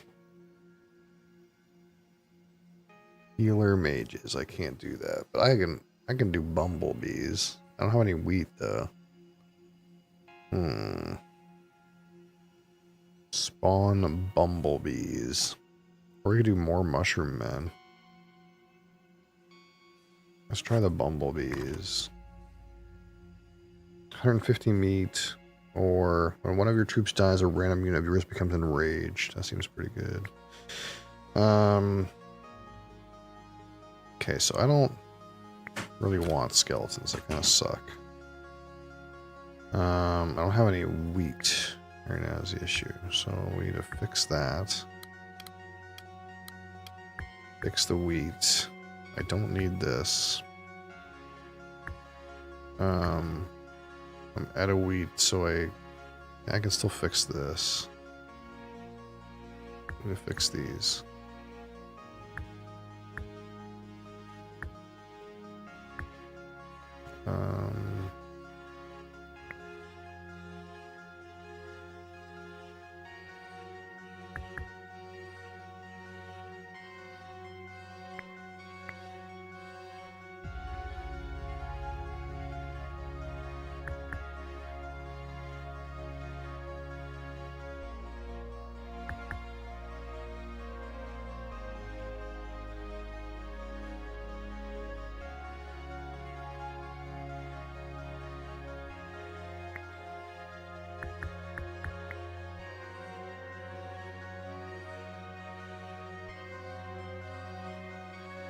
So we'll try to convert our 4 peasant guys into 4 bumblebees. That'll maybe be our upgrade. I just need a way to make wine, man. I have so many grapes. I don't know how you like target that. I guess it's advanced production. The last bunch of wine I got was from the fucking roulette table.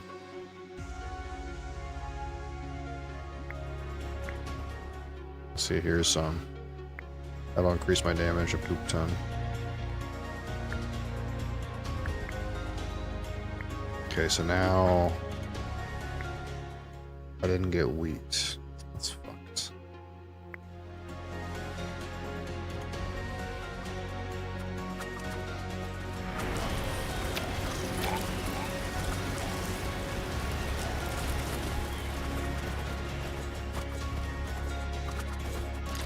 That Cyclops is kind of gnarly, dude.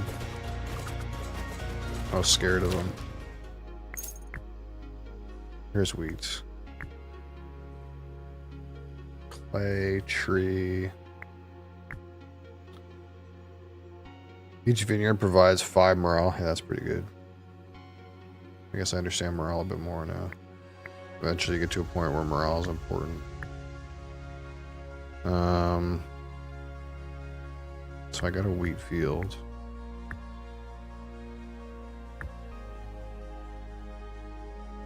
Okay, so I don't actually need this sawmill necessarily anymore. Well, it does like make other things faster. I guess it does do that.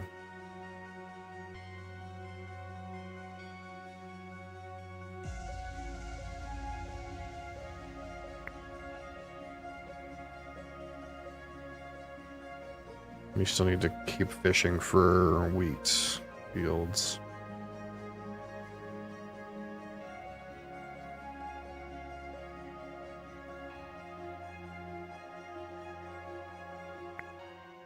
That's not wheat. Crystals. Do these things take wheat too? This guy just takes gold. I have plenty of gold. Yeah, wheat's an issue. I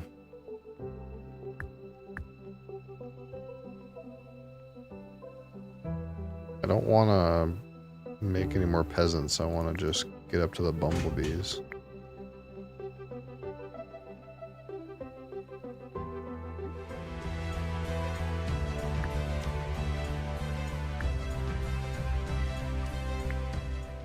Wheat. I got one Cyclops. So I can now place this. And these just cost grapes to spawn, so that's not so bad.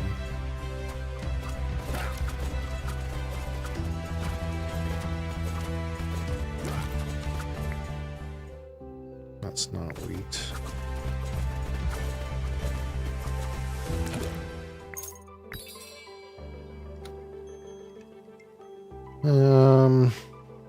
Animal farm production, troop training. Get 25 wood each wave. Bosses have 10% less health. That's not the worst. Clay mine, winery. Okay, I'm in for a winery. Clay sawmill. Again, I don't have a way to make metal. That's kind of weird. Does nothing but has useful passive upgrades. I've actually got room for something like that. Okay. So let's get this in. We need 3 more things, 3 bumblebees. What does this thing do? Cost increase production by 5%. Troop damage 10%. Spell damage 10%. Okay. That seems pretty good. Okay, so we gotta get this winery going too. I don't need this.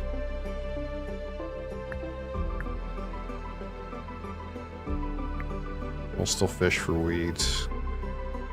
We're gonna run out.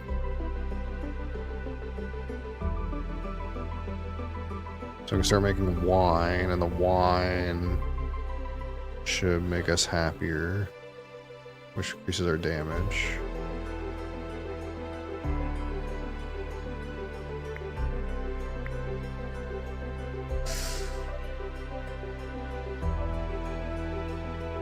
When's the boss?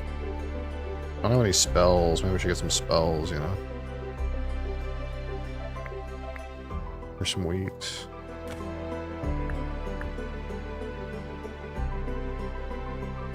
Okay, so this is fixed. Let's put that up there.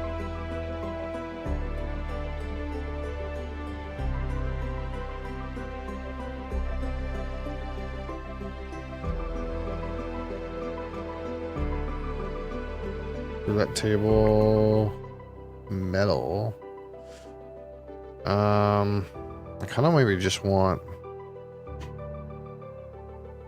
I could take the metal. I don't think I need the wine anymore. Yeah, I can make this animal farm, but I don't have a thing.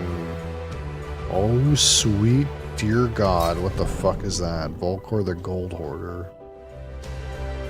Ah, shit.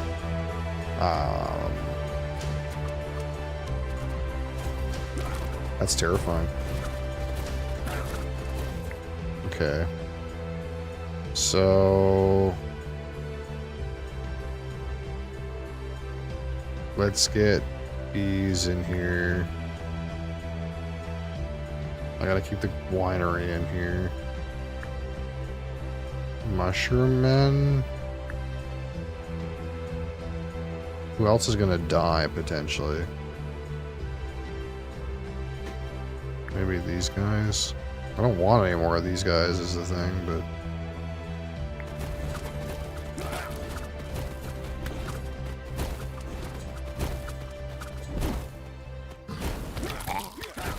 oh! He ran the fuck away.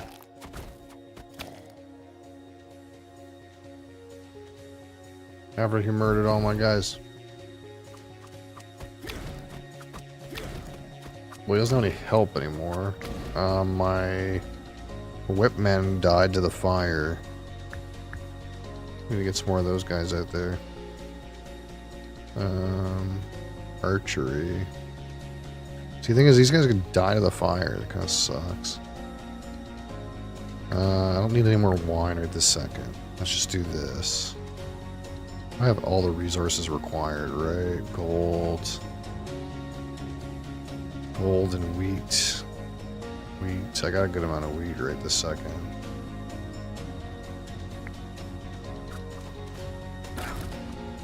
Gotta reinforce, you know.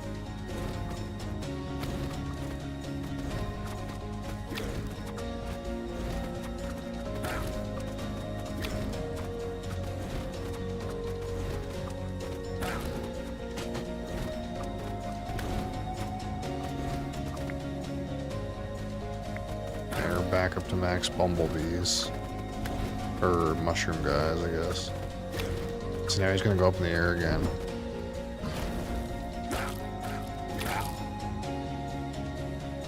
Brutal.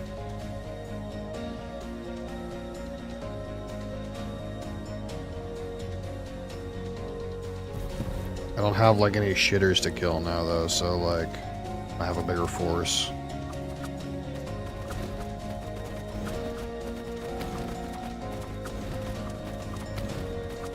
Get my whipmen or whatever these are, hunters.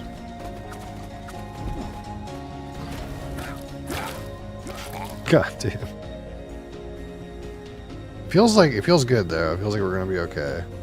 I'm wasting a lot of resources right now, but I think I'm gonna be able to kill the boss.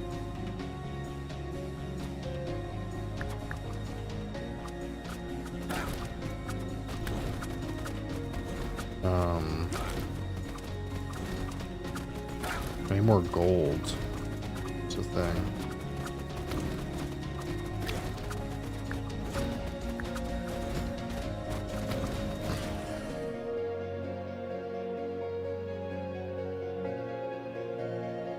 Okay, we didn't die.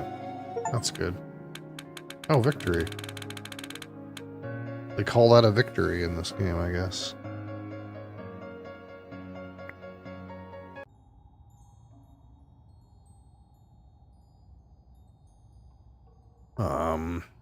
Okay. Another one of these weird sequences.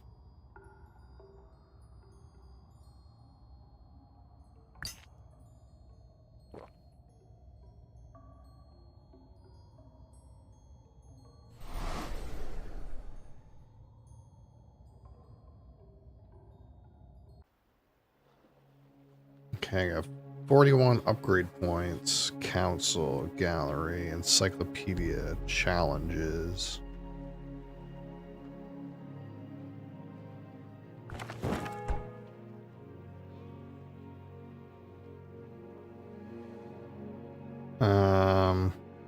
Receive 30 wine at the start of a run.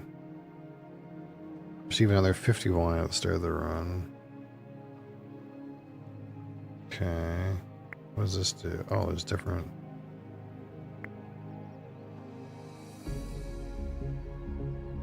Unlock upgrades for troops and miscellaneous buildings. Unlock a new playable king. King Leonid. Leo the Wise. Spellus.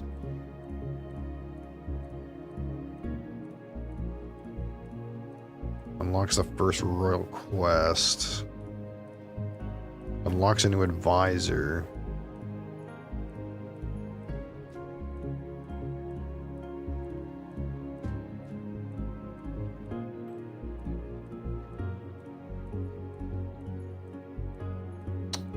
Okay. Let's click on this. This seems like a thing. A royal quest. So I can't get these guys because I don't have any yellow crystals, or the fuck that is.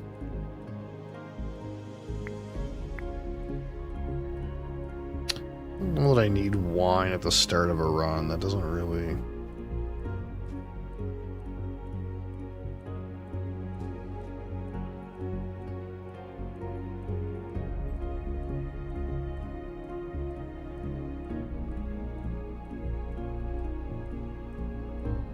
Geese. Well, I guess geese do fuck things up.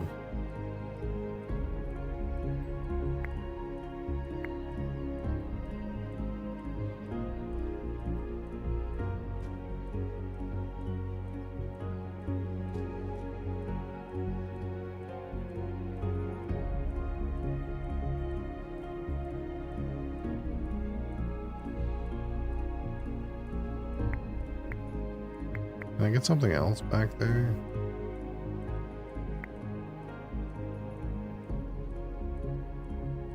I don't know what a royal quest is.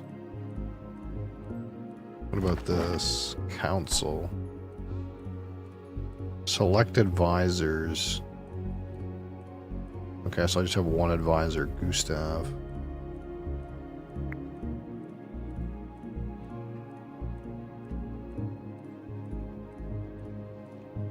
Gallery challenge, encyclopedia. Let's get some kind of upgrade.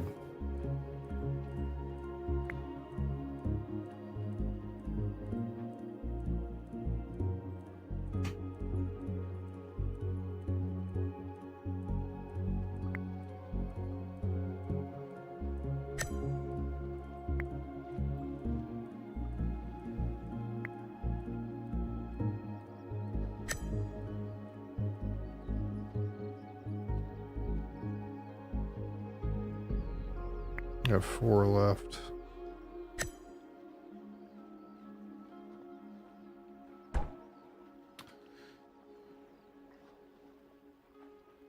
Let's see. King Baldwin increases damage dealt by all units per 1% of morale. Raise militia. Summons 3 peasants. Complete this king's challenges to claim this ability.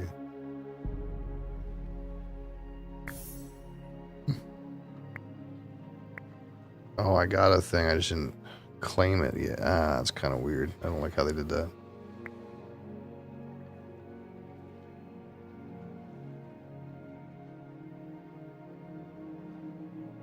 Village. Graveyard. So 10% more. Soft mode locked away. After cutting 15 trees, 400 wood. I guess that's already unlocked. Get my advisor Gustav. He's a fucking goose, dude. Okay, let's try this again.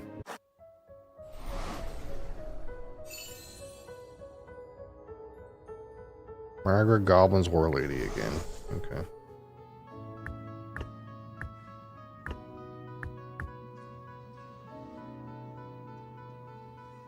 I have this tile enchanter now.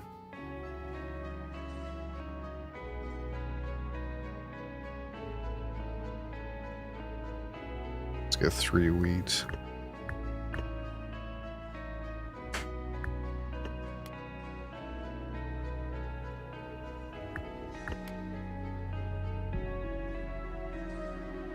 Need wood too, actually.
Archery.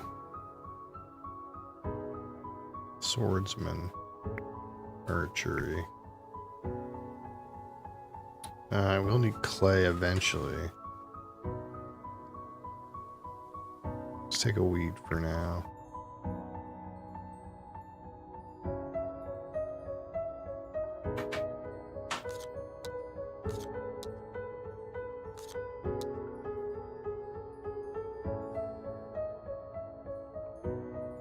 Resource, wall busters.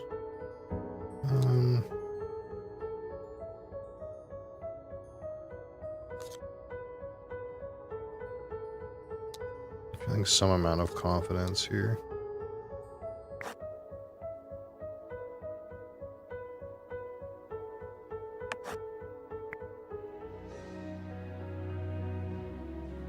Okay. To get this going, I need ore, tree, gold. I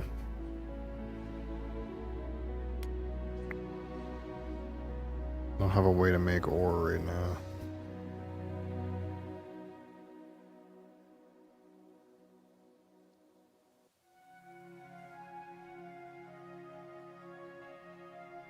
Here's market. Sell wheat, I guess.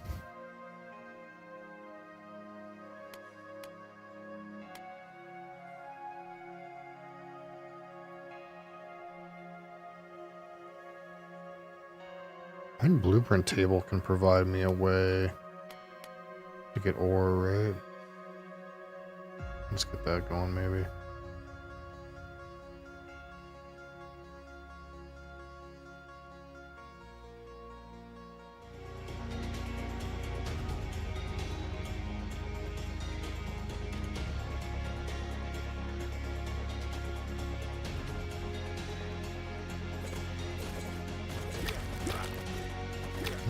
Okay, so the goblins are stronger than my guys. I didn't really quite process that.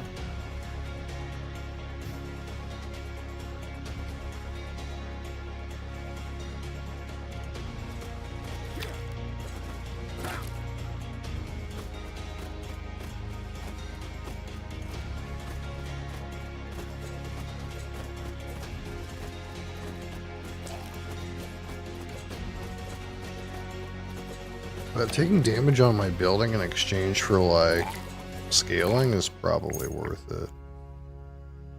Water. Is this enough clay? Hunters, militia. Maybe take the militia. I'm feeling that.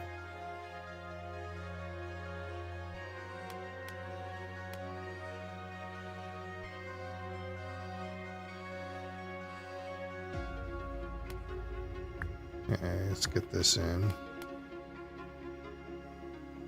So I want archery first.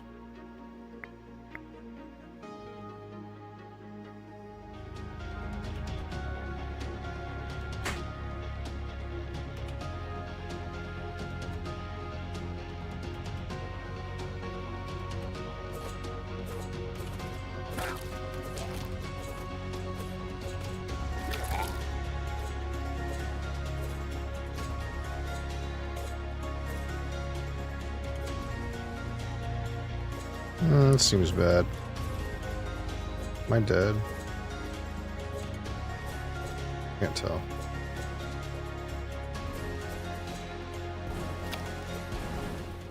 No, I'm not dead.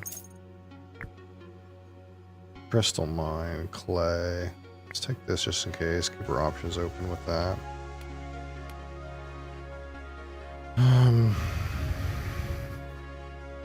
Okay, so what I should do is get this militia and get my unit limit increase rather than fucking around with this.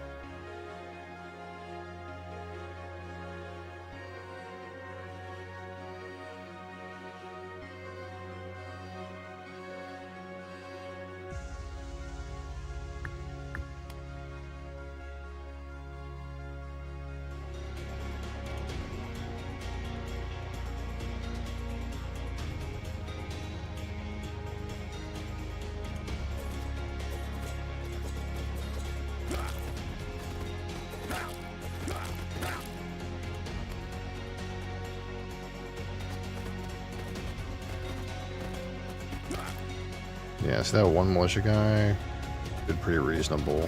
I just... my kind of build order failed a little bit. I was like gonna go make these archers, but it's actually, since I don't have the ore, it's like too far away.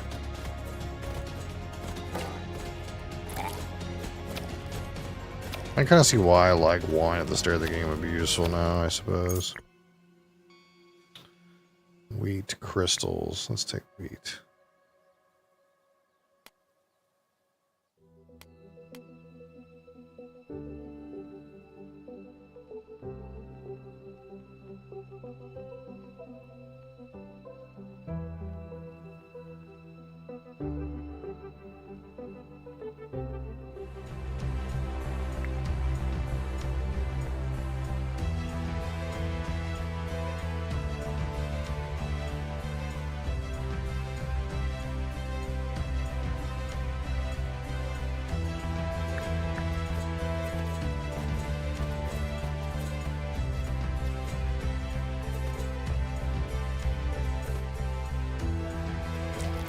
Help to like learn what the types are too. 'Cause these things are not that hard to kill. Goldsmith's farm, that could be not bad. Carpentry market.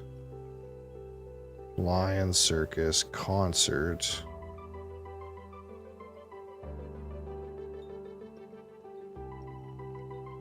Increases militia HP. It's kind of like where I'm at.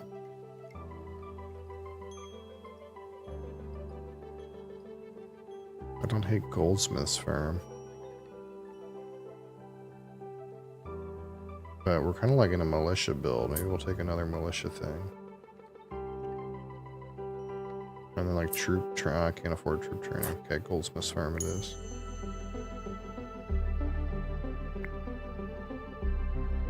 Okay, so I'm still missing ore. So we're trying to find ore in here.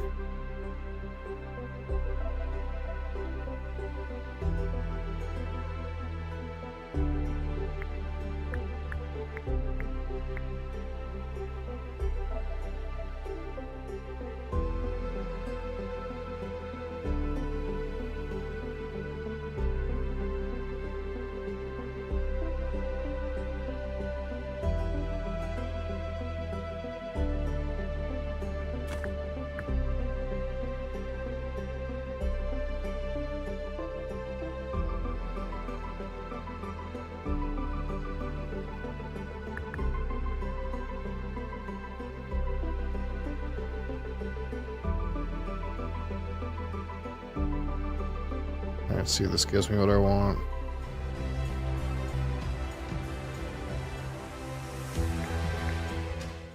No, of course not.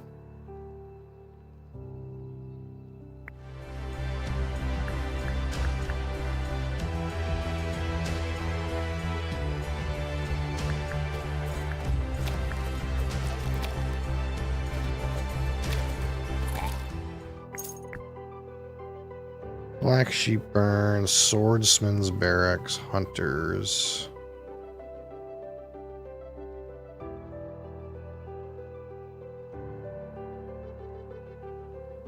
Will actually provide morale, but they're going to take up spots in my army. Maybe we'll click this just to keep our options open with it. Okay, here's an iron mine.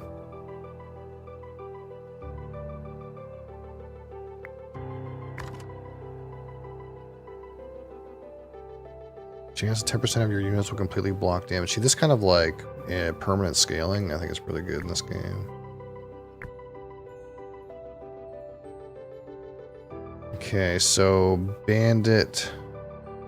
John, which are the ones that like just go try to go blow your shit up? Is it the Giants? No, I think those are the guys that like have big fat belly. I don't know. This pig isn't too bad either.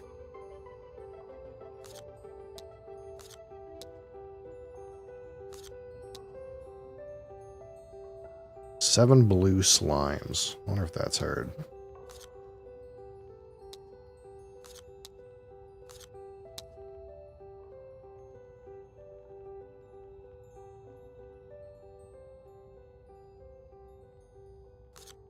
Let's try this.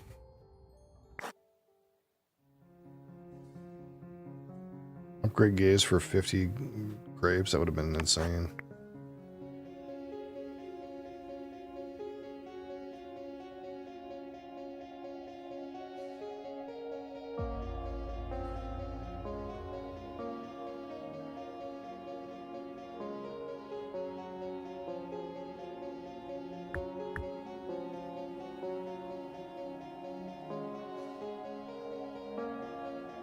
Yeah, so another militia camp.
Wine, gold, crystals. Maybe wine for now.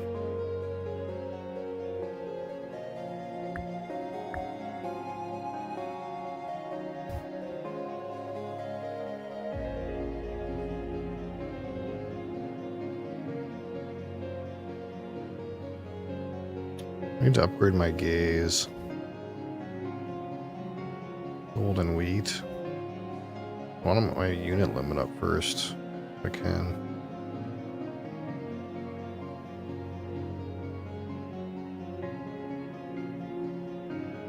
I want to like be doing less peasants, but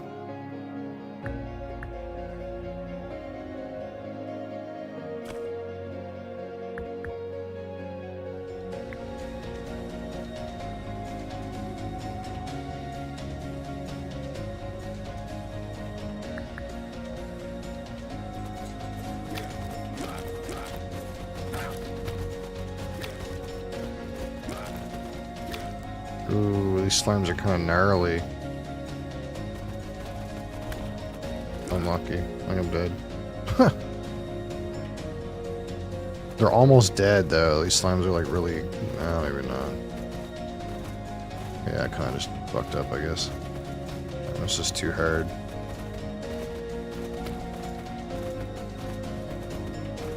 I guess the slimes are probably like... stronger against melee units. I wonder if the encyclopedia tells me.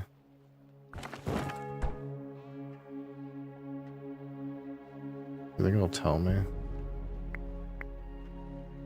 Where is I don't know. It doesn't tell me about monsters.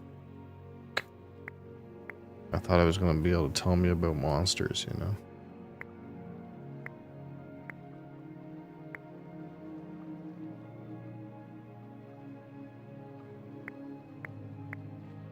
Doesn't tell me anything about monsters.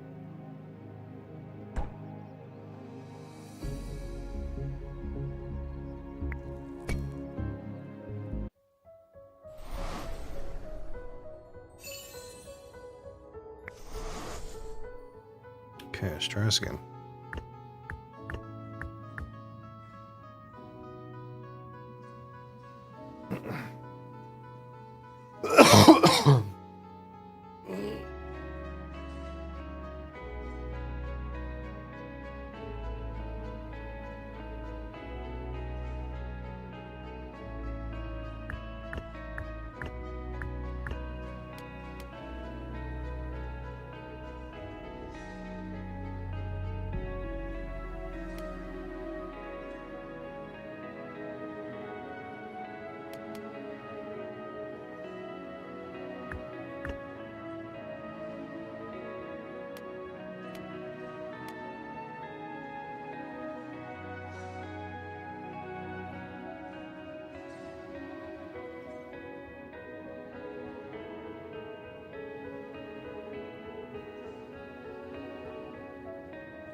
Archery, whipman, peasant hut. Mob 'em with peasants? Gold mine?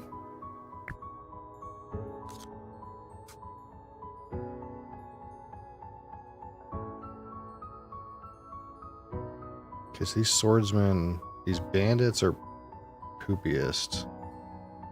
Swordsmen are second poopiest. This is like a 3.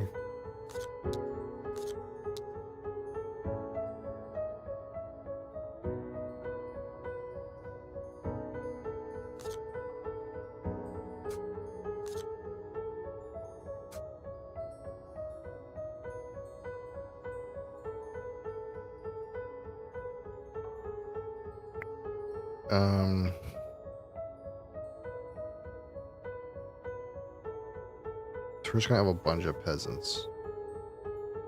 Like 8.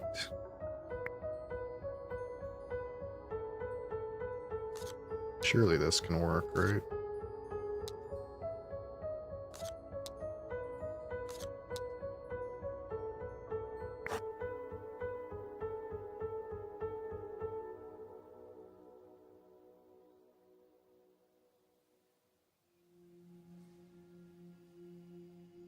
Is this a 1000 or a 100?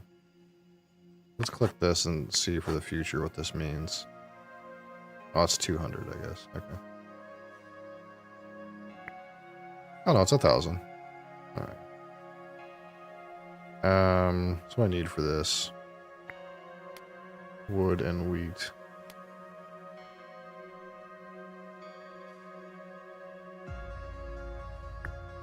Okay, so here's this.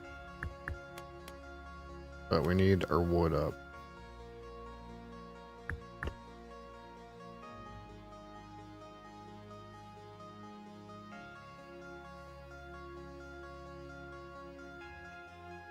We'll make one guy, but that'll be it.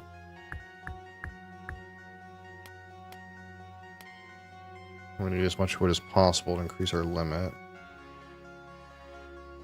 Our limit. And then try to produce some more this way.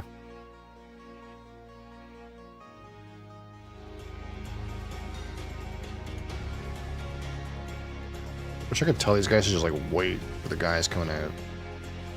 Just wait, you know?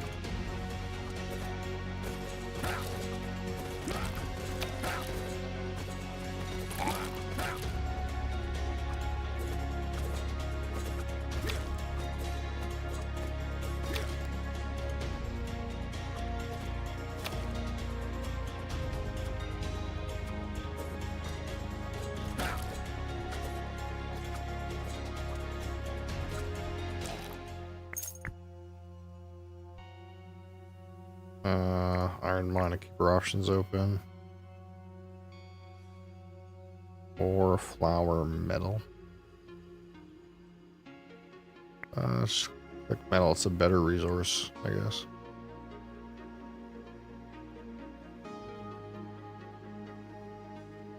What needs to happen next?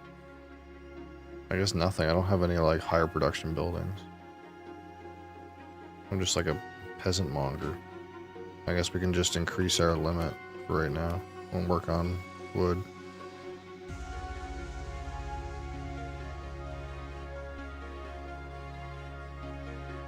After cutting 15 trees, get 400 wood. So like, I'll get a chunk of wood if I can like hit on these trees forever, I suppose.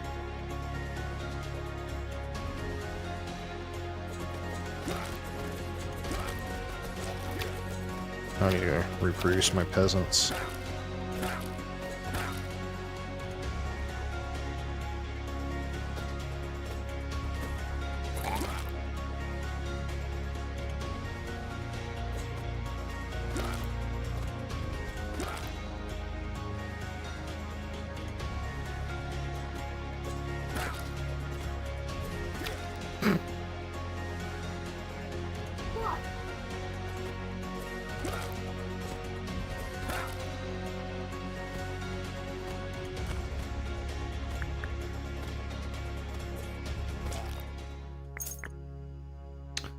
Water, grapes, clay. This is enough clay to like research my second gaze, I think.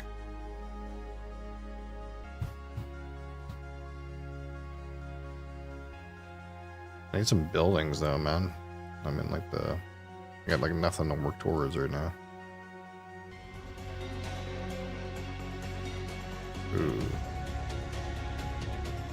Didn't quite get these guys replenished fast enough. This is gonna be pretty bad.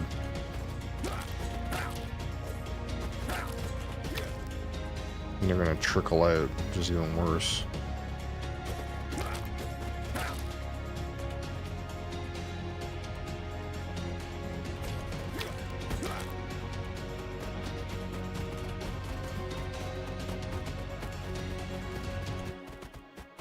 I guess I should have maybe oriented this different, but if this was on here, maybe it would have been better. Well, I'm not dead, but this went poorly.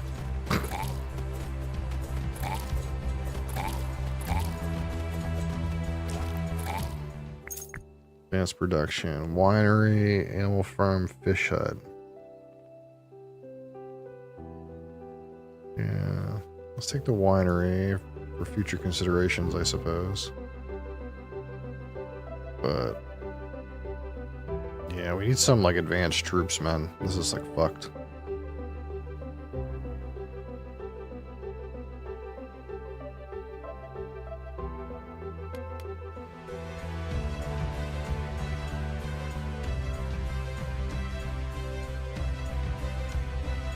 I guess these are the non-prophesied levels, so these are like kind of easy. I guess like those past levels, I like pumped up the difficulty. That is true. To like get more rewards. Warriors receive 10% boost. I don't think my guys count as warriors. Like they count as grunts. 20% troop damage. I mean, peasant hunt capacity +2. I mean.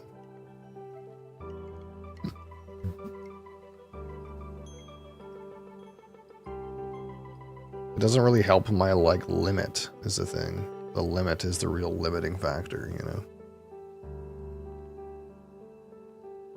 Like, I can get a madhouse, but...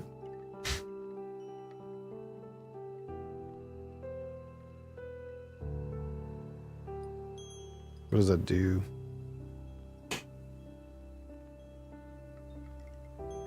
Can't make these mushroom men. 20% troop damage is just good, so let's just take that. Regardless of what happens, that's good. And I kind of don't want to sit on peasants forever. Like, I don't think this is a thing. But there's no... like, I don't want skeletons.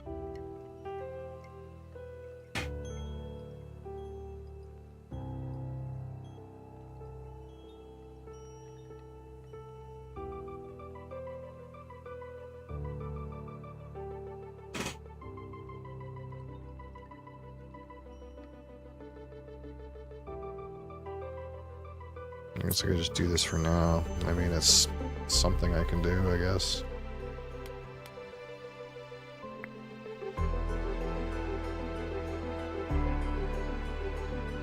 I'm gonna have a whole lot of little shitters.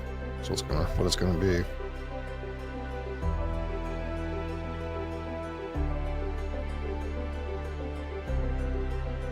That are gonna be a pain in the ass to maintain.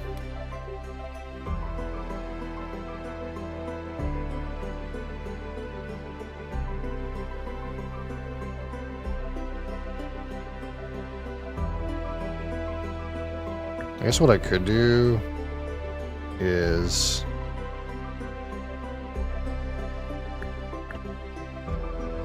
anticipate the troop loss. I get a bunch of wheat in the meantime, and then I can reduce the troops faster. I can put the wheat field here, go like this, and then maybe like set this up like this.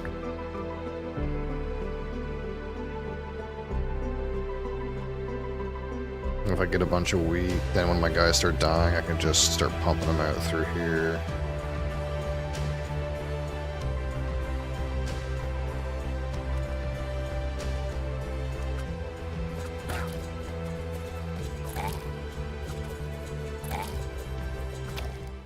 part of the problem is they're like half dead at the start of Reap combat too.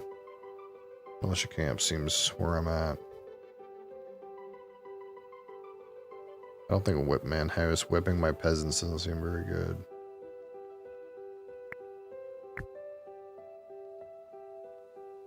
Gold mine.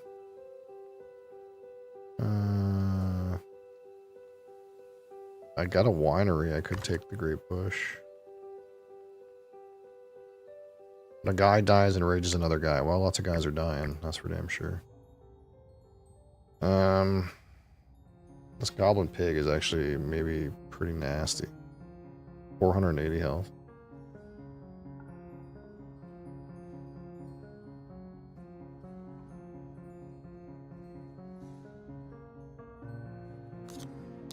Let's go like this.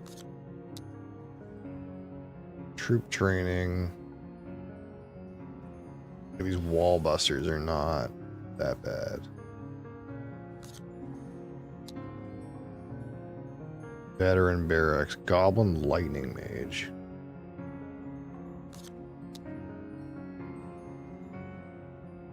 Whole bunch of bandits and a shaman. I could do that.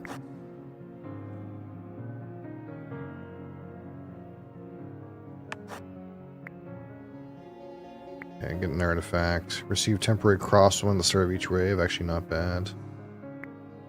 I'm down with that idea.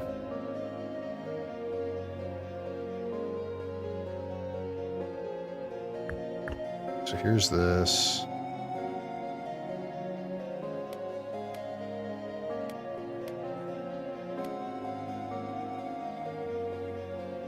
So we need to pump out our militia camp. That's going to require some gold. So we'll put the market in, start selling wheat off of our big wheat fields. Oh, we didn't finish making our guy.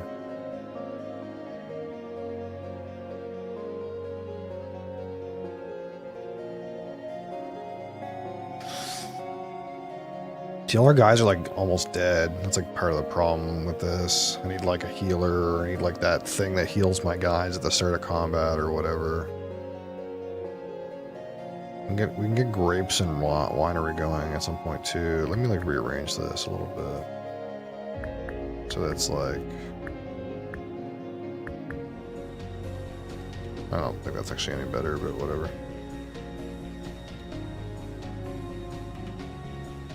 I guess here's our militia.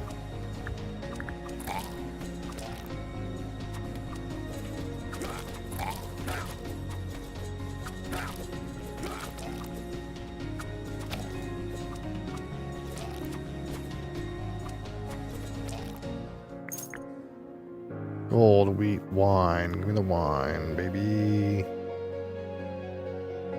So these take wood and wheat. I got no wood.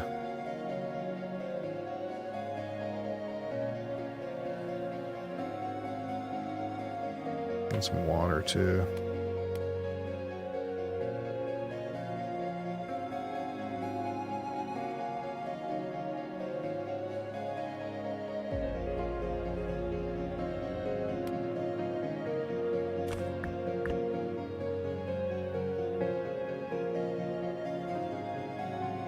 Gotta crank these out before the next thingamabob. Really, I need this in here. So I can kind of like do these at the same time. So right now it's kind of fucked.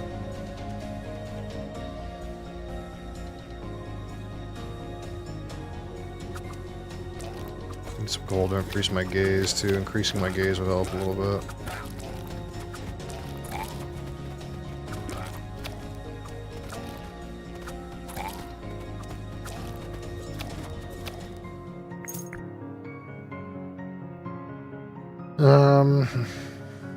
I could use some real archers.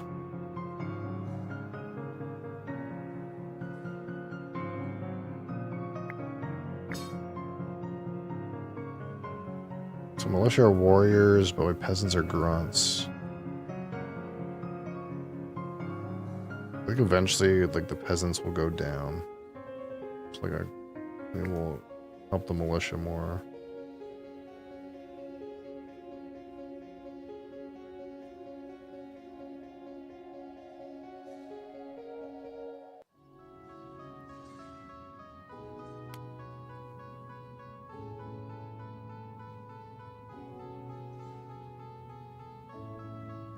Okay, so go back on wood. Get some water.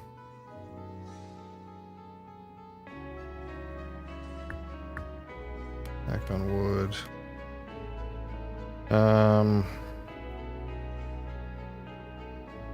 Need some wheat too. They're not wheat, gold. Okay, let's get some gold. And then for this archery, I need iron. Maybe once this wheat field's gone, we'll iron in. And I have the stuff for the wine, but I need gold. I got wine for right now, so I'm kind of like not so worried about it yet. Spell. Productivity fireworks? Oh boy. Healer, this crystals, this takes metal. Reach fire mage is 42 wheat for a fire mage. I'm missing 2 metal for it. I'm closest to this thing.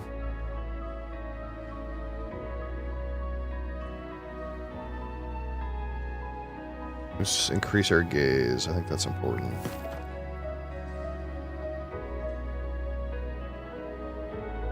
Pump some of these guys out.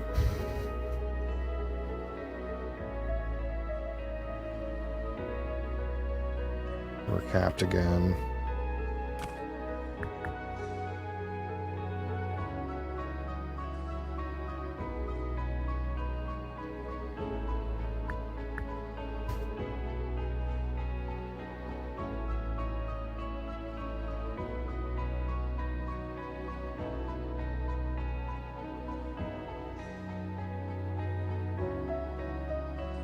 I can't really make any archers until I increase my limit.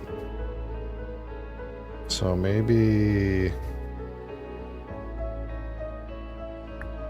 we'll put the grapes in.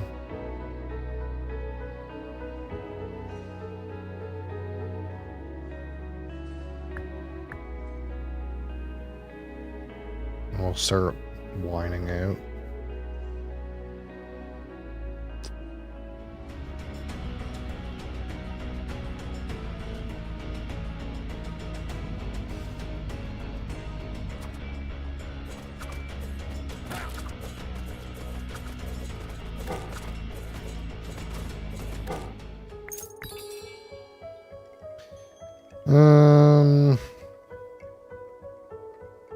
Troop training, fire mage capacity. Archer deals double damage every 5 attacks.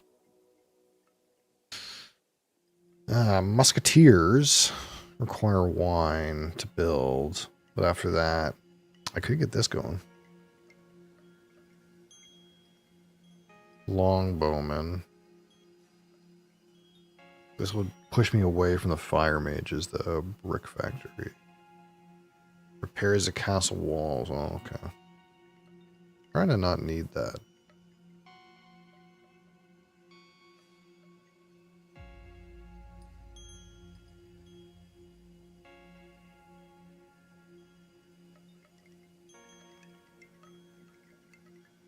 Should go for these instead of the archers.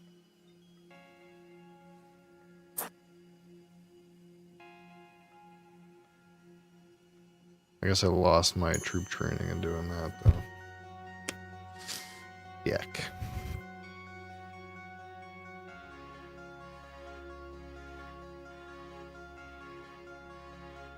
So I have to get the wine going.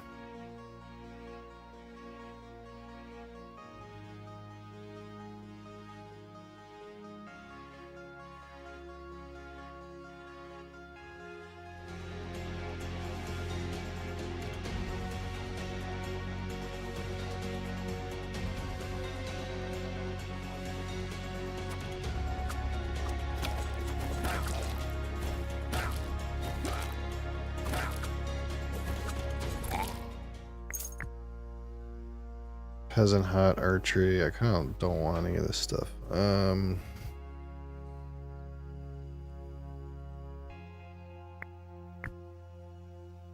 Big well, gold mine, sure. vineyard.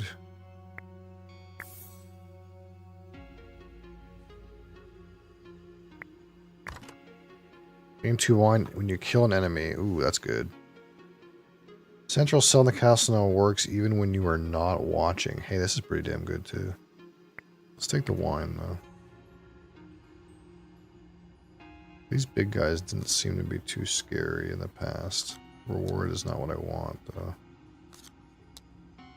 Okay, these slimes are nasty. At least it seemed like they were. Maybe not so bad. Kingdom infrastructure.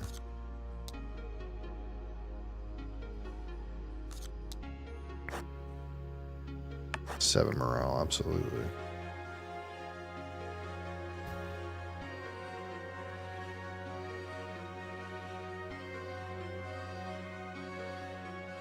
Okay, so what am I missing from my musketeers? The wine still. What am I missing for the winery? Some gold.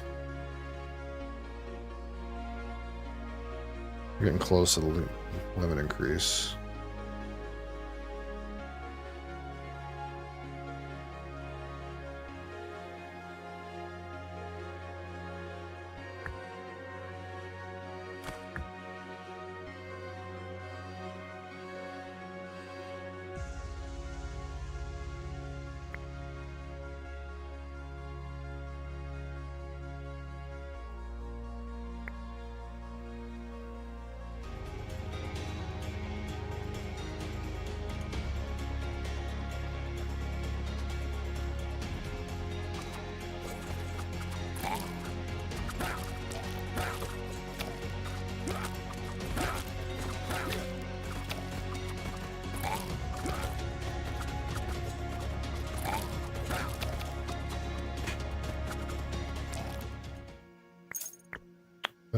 Metal, gold, crystals, metal.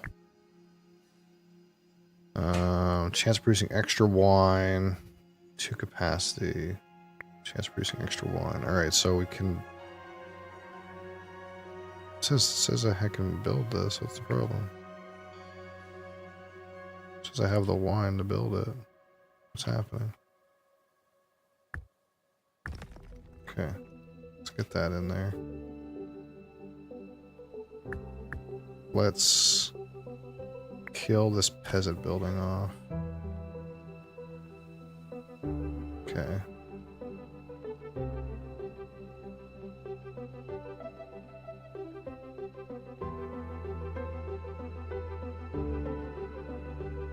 I don't want peasants, I want musketeers. My last 2 slots.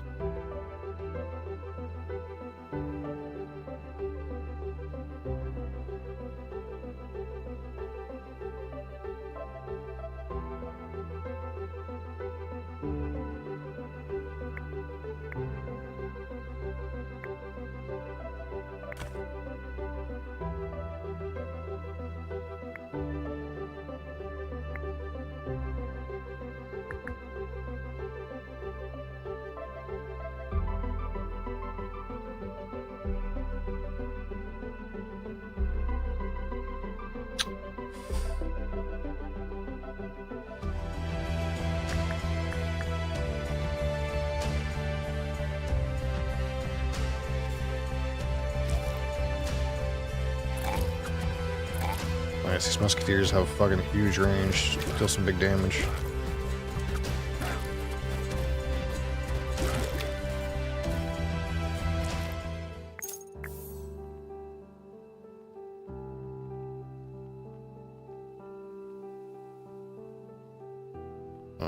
Banish. Maybe.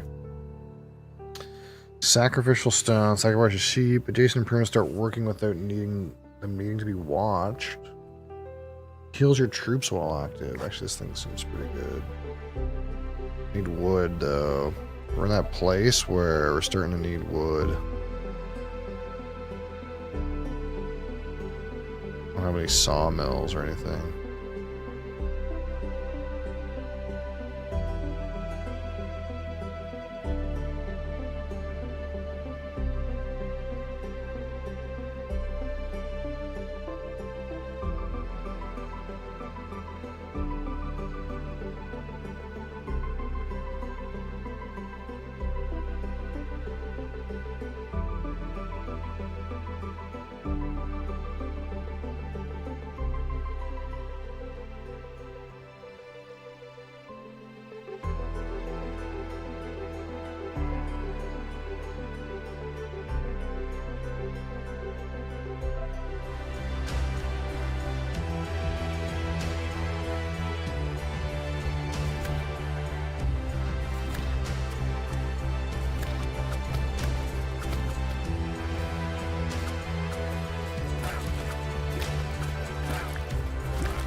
Reduces mega militia for recruiting 4 base troops. Sure.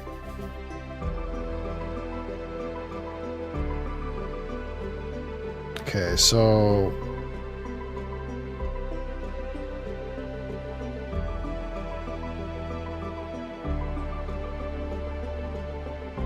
Man, yeah, I need wood bad. It's bad.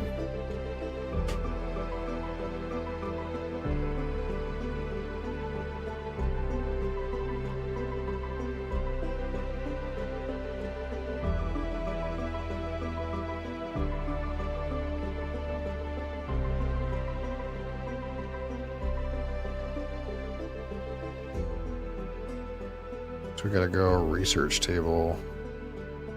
Like the situation we're in.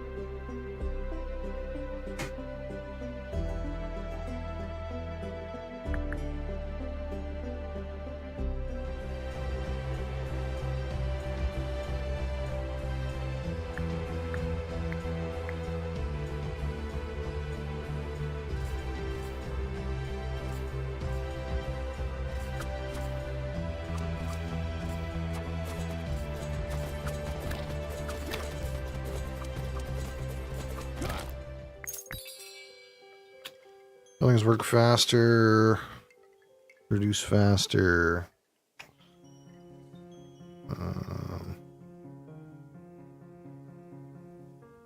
Winery production boost. Oh, gold sawmill.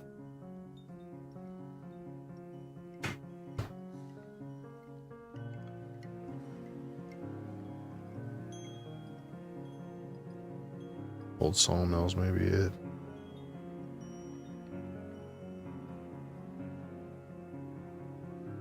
Although I would like troop trading.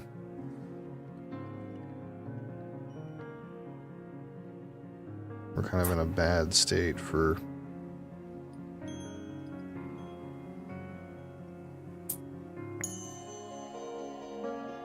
wood though.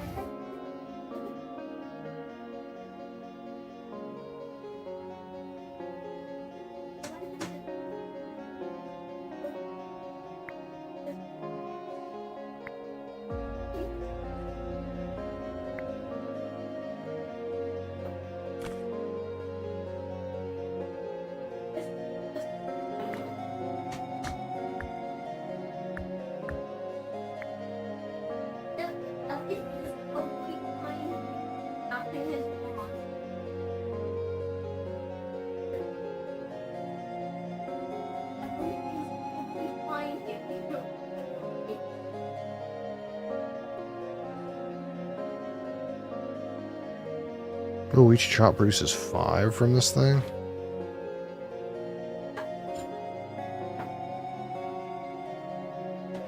We really need these upgrades now.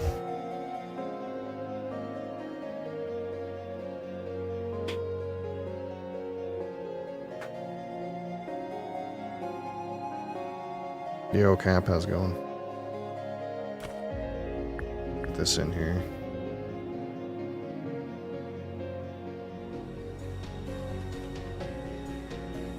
I'm doing alright. I'm alright, I guess. Oh, we're already at this boss bitch. And with lightning and all that.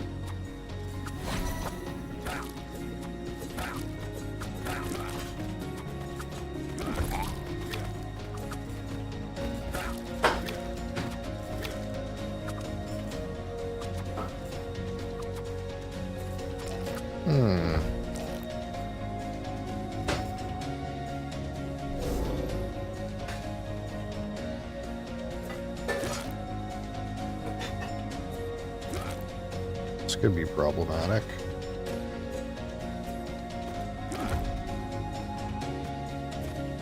When do they come back?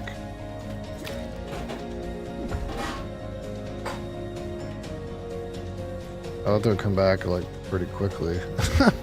Maybe not. I'm out of wheat. Oh, I see. That's kind of an issue.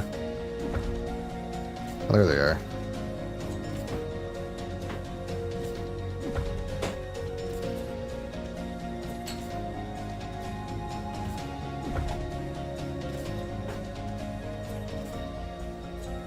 killer.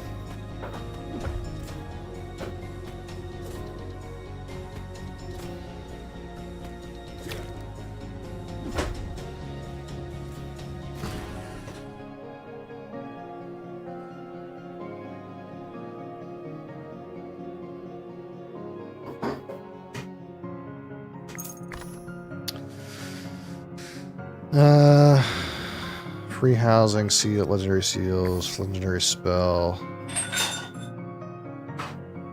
health boosts. Hi, Crassus. Bees. I've been turning all my grapes into wine. These bees are not quite it.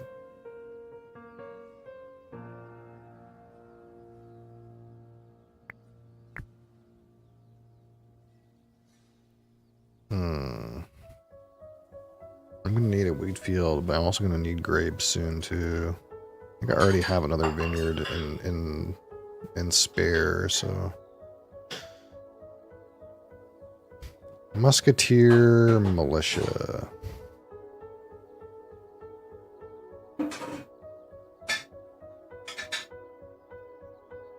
Let's try this. Goblin healer, lightning mage. Batman, goblin lizard. See, this doesn't seem too hard, but I don't really want that reward very much.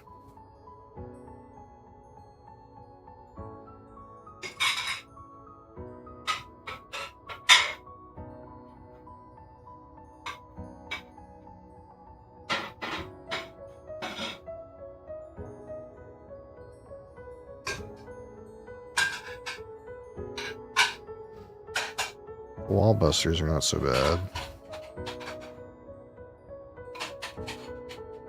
Let's try this. Elite barracks. This first one seems fucked, but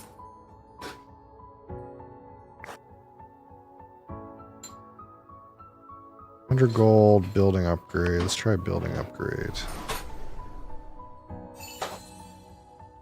The Hungering Maw. I've never seen that boss. Ooh, firing range capacity.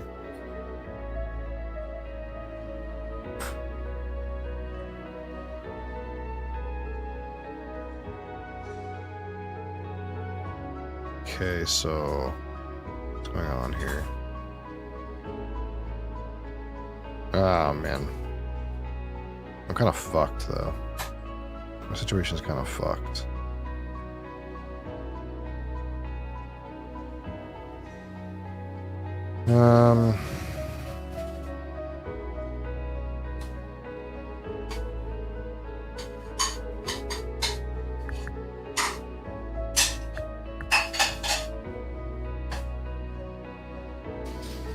New wheat bad. I should probably stop selling it then.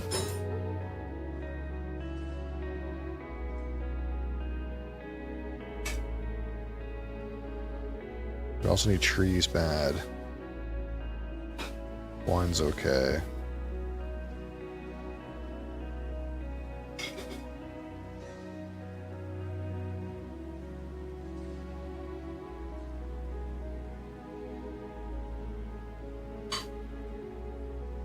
Okay, that fixes that.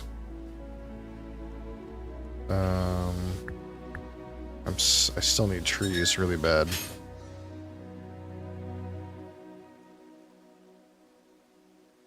It's a real issue.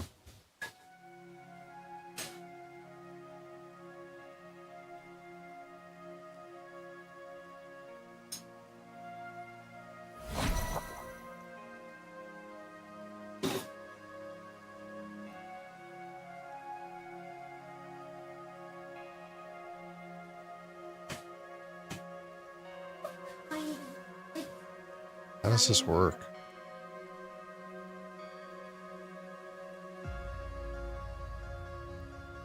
I don't know where I'm supposed to put this.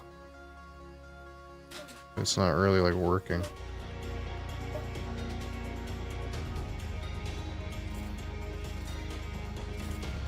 It feels like it's bugged or some shit.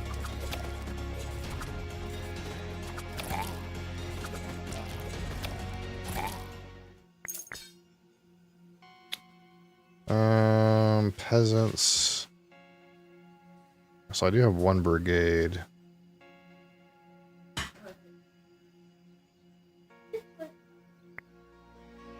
I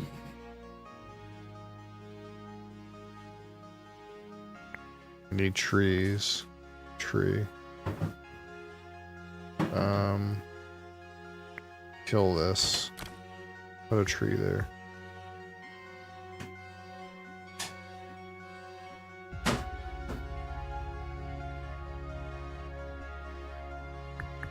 Okay, wheat's kind of good. I just need more tree.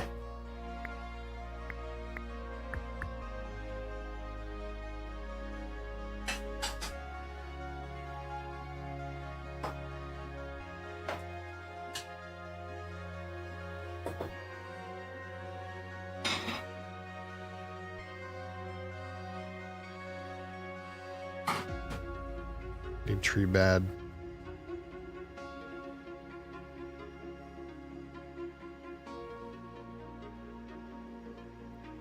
Gold would help too, but tree. Need tree.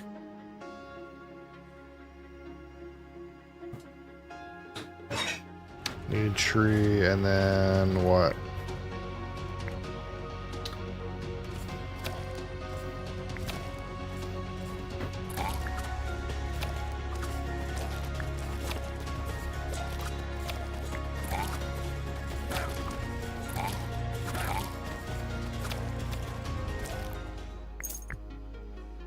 Ooh, sawmill.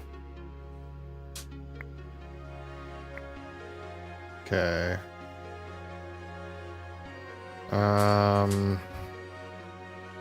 Demolish this. This can go up here. Where's sawmill? Where'd my sawmill go? What I just got.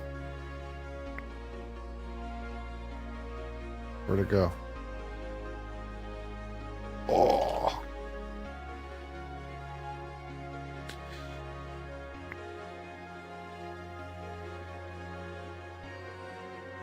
I thought I got a sawmill. What happened? Oh, here it is. Oh, of course, it needs water.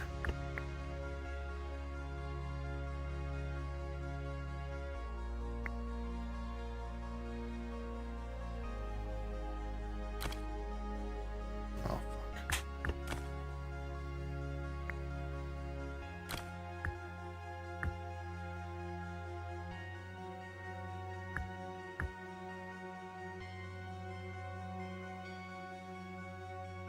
Okay, upgrade unit. Okay. Now I need a better unit than these shit peasants.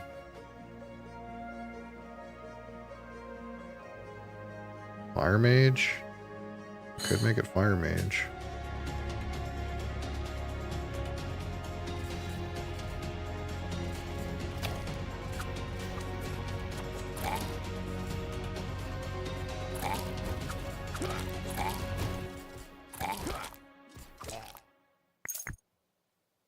Black unicorn field. That takes oil. Catapult. Ballista. Can't do any of these things. I could potentially get black unicorns if I had oil. I guess.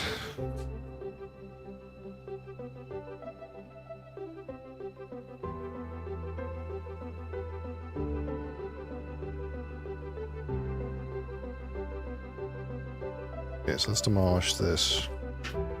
Let's put Fire Academy.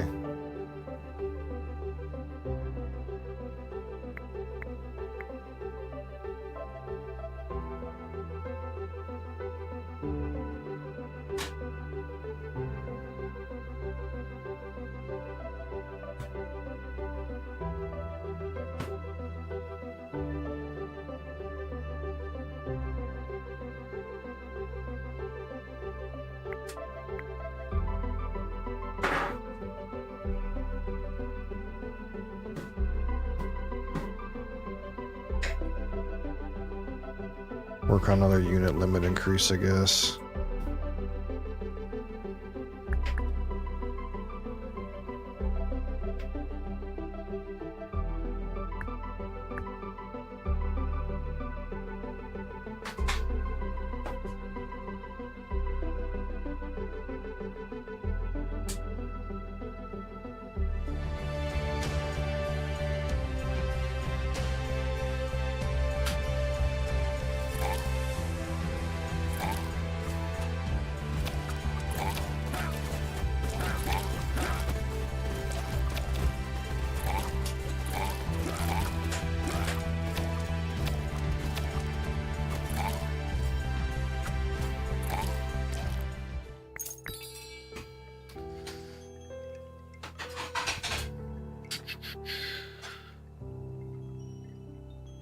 Max unit HP by 30.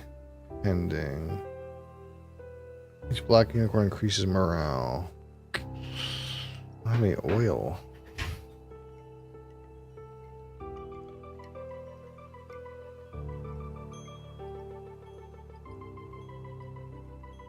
Dragon Bakery.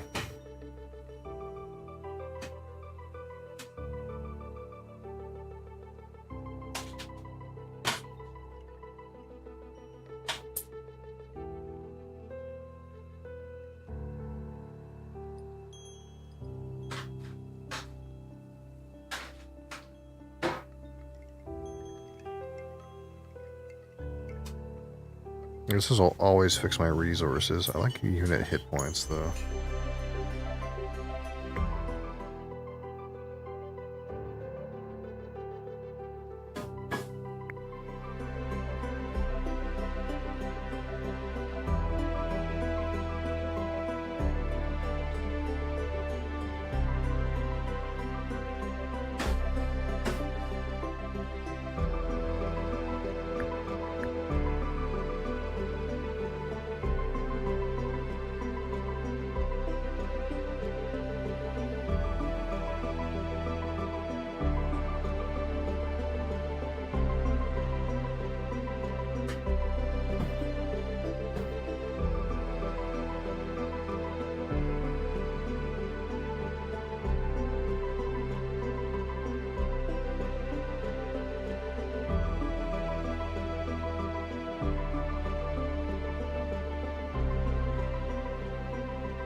What's that upgrade that I got? I thought I got...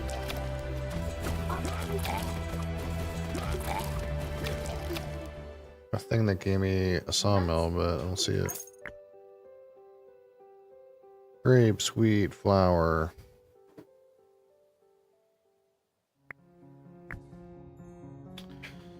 Crab Rider. That is a lot of shitty goblins.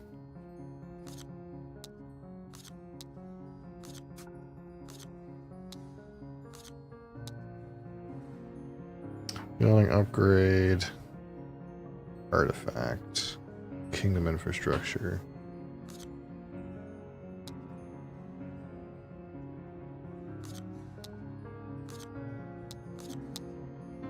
That's a lot of shitty goblins. 100 wine. Receive an arena.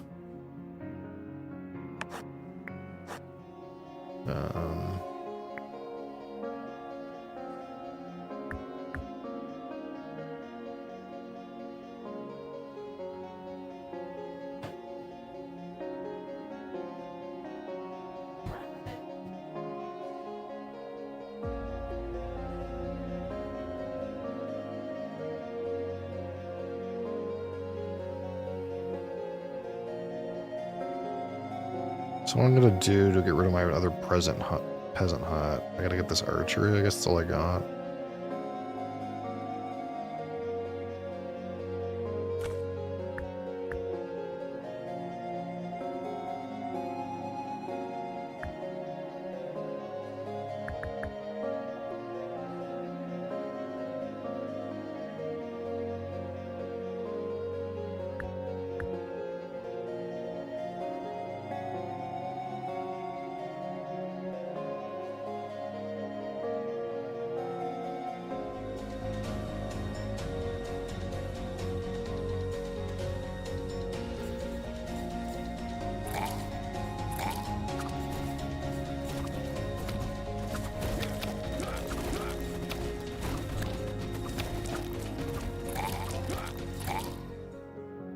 Things are going. Statue of the King. Wheel of Fortune. Sure.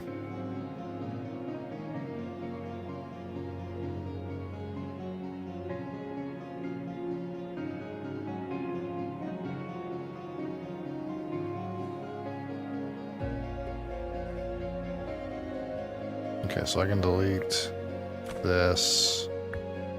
Put in archery. Oh, I guess this is kind of whack. Oh, no, it was just bugged. Okay.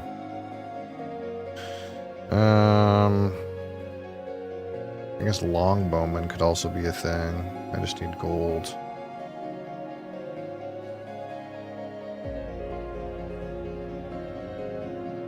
Trade anything that's not wheat? Not really.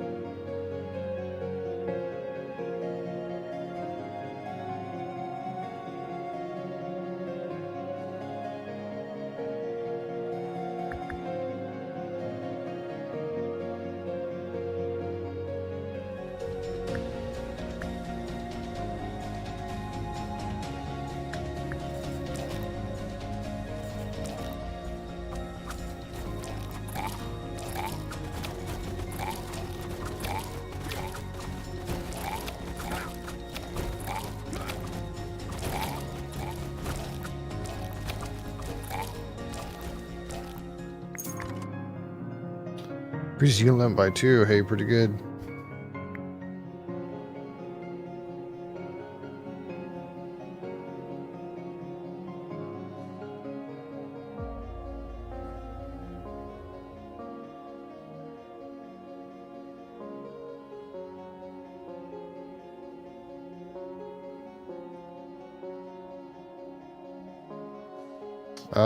Yeah, we'll get something out eventually.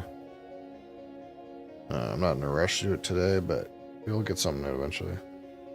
Probably whenever this runs over. Probably what we'll do. Eventually when I lose, we'll get something out. Yeah, so this is a provincial holiday. So I'm assuming it's not a holiday anywhere else, but it's a statutory holiday in this province. So I don't work today.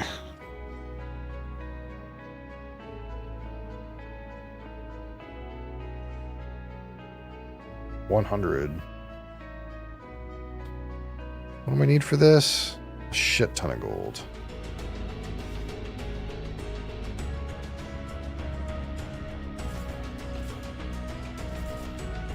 These musketeers are pretty good.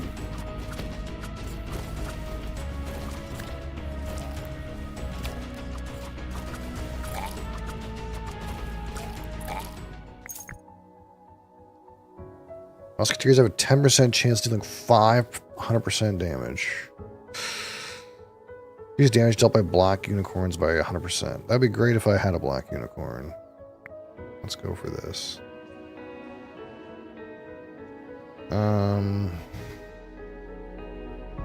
So I just need more unit storage. I need to get this longbowman's camp out.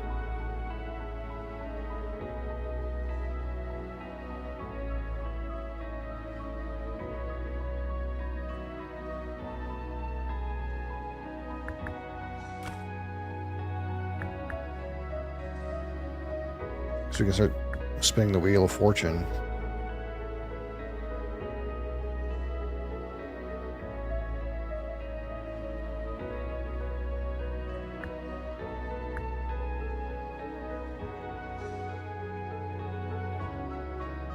Man, this takes so much gold, dude. What the fuck?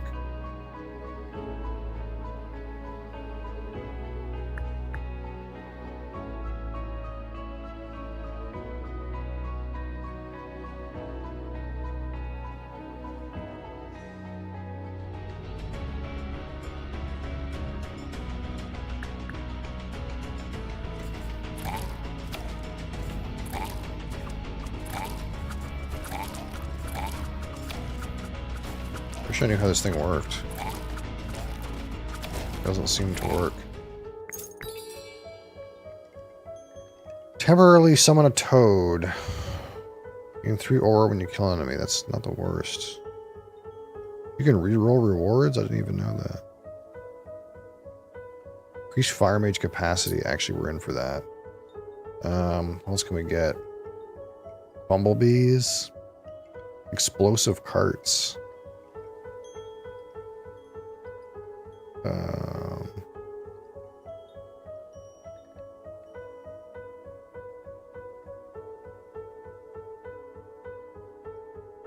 Maybe explosive carts. Gold iron mine doesn't seem the worst either. I could do bumblebees. I'm getting enough wine from killing stuff that I could do bumblebees.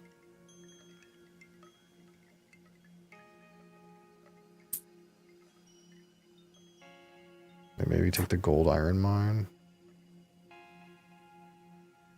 Save some money for later. I don't know.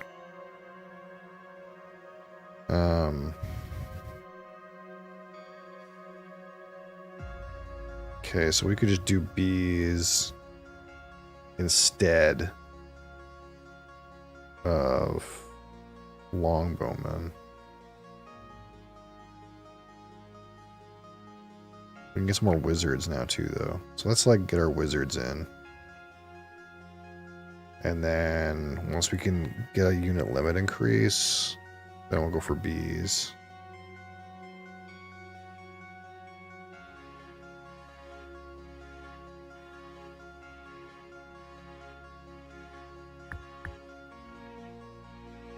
Need some healing.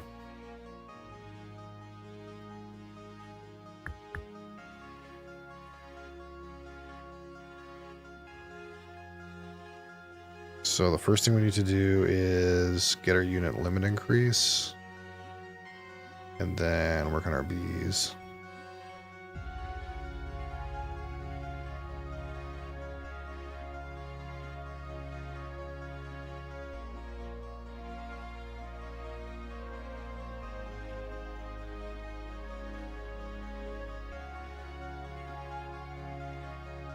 I said I don't need this gold iron mine so much anymore.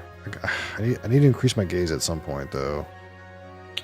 So that could happen. Actually, we'll probably swap it with the gold mill, gold sawmill when it's gone. Something like that. Oh, it's the boss.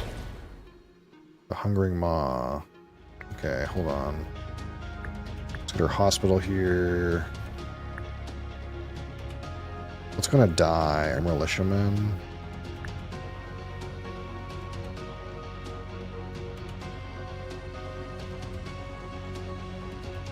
What else is likely to die? Archers? Or wizards? Wizards are like closer. So we'll go like this.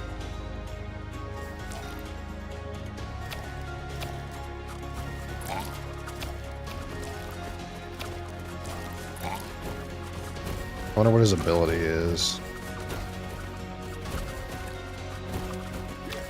Oh, he shits guys out.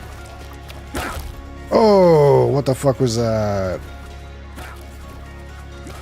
He just fucking... I don't know what happened, dude. He just like used some ability and fucked all my guys up.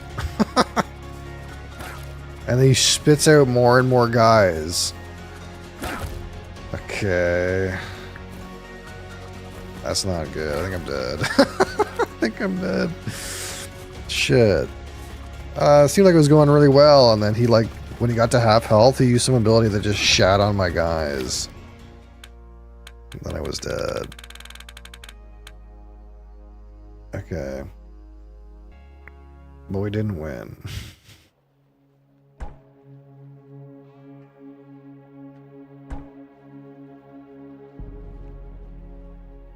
How do you get these upgrades again?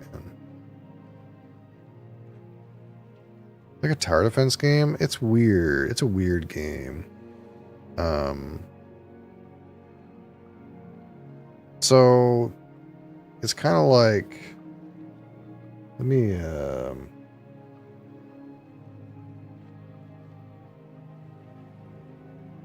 it's like a hard way to describe it without like playing the game, but like, I'm not going to do a run, but it's kind of like, okay, it tells you what boss is coming this goblin. So it's kind of like you build buildings in your little city, and the buildings all like do stuff. So the well gives you water, and the tree gives you wood, and the wheat field gives you wheat. And this is like a unit production building. But the way the game works is you have this like gaze, this like thing that you move around. And the premise is that you're the king, right? But nobody does any work unless the king's watching. So basically, only the buildings that are inside your gaze are working at any time. So like, if you put a well here and a well here, this well is working, but the one you're not looking at doesn't work unless you go look at that one, but then this one stops working. So you can only activate the buildings inside your gaze, but you can also upgrade your gaze. So this particular king starts with like this corner shape and then upgrades into a 2x6. You can look at a 2x6 at a time. So the idea is like on the top of the screen there's these flags and it tells you, okay, this wave of one goblin bandit is coming, and then there you see the rewards. So eventually guys will come to attack your city wall. And you have to have like guys out here to defend. While trying to like look at your buildings so that the ones that you need are working. And then you're also trying to like tech up and get higher level stuff, higher and higher level stuff. So that's like the principle, I guess. And then eventually like a boss comes that has like some abilities and stuff like that. And I think you have to do 3 bosses. I think it's only 2 right now, but I think you have to do 3 bosses in order to win a run, right? But like after each run, it's like any other roguelike game. You get some amount of these green tokens. And then you go back here and it's like, okay, so there's these upgrades you can spend green tokens on that kind of help you in the game. There's these different kings you can get, these new playable kings. Like I could unlock one now. Like let's unlock this guy, King Bresnius. So I can play as this new king. So instead of playing as King Baldwin, which increases damage dealt for all units per morale, I think I can probably pick a different king somehow. I don't know how I do it.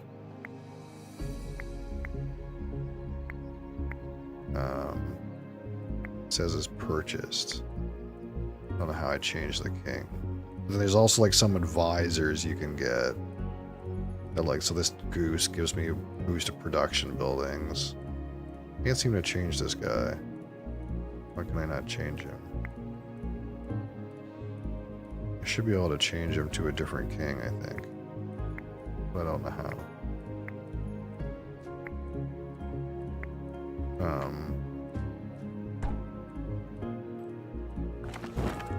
See what's in here. This thing's called the gallery. I don't know what that means. Oh, this kind of like... This was a cutscene that happened at some point. Oh, and then there's this weird cutscene that happened where like... flowers came in these guys' mouths. I don't really understand that. I don't know why I can't change this guy. But anyway, there's different kings that do different things, and there's different advisors you can get that do different things. And there's different upgrades you can unlock, I guess. I don't know what happened to my guy that I purchased, but... like there's different, like this one allows you to see more upcoming bosses ahead of time so you know what you're fighting, or this one like puts his magic seal on the ground so the building in that slot is like more productive. There's all kinds of random stuff you can upgrade. So I guess that's the idea. Although I am confused why I can't choose a different king now that I unlocked one. It also seems like there's different levels, so this says like, this is like the village. And there's also the graveyard, but I have to beat threat level 3, so I'm on threat level 1 right now. I'm sad that I can't seem to change what king I have. That's annoying. Maybe I have to unlock some kind of thing, I don't know. But yeah, that's like the idea. It's like a weird base defense thing. Alright.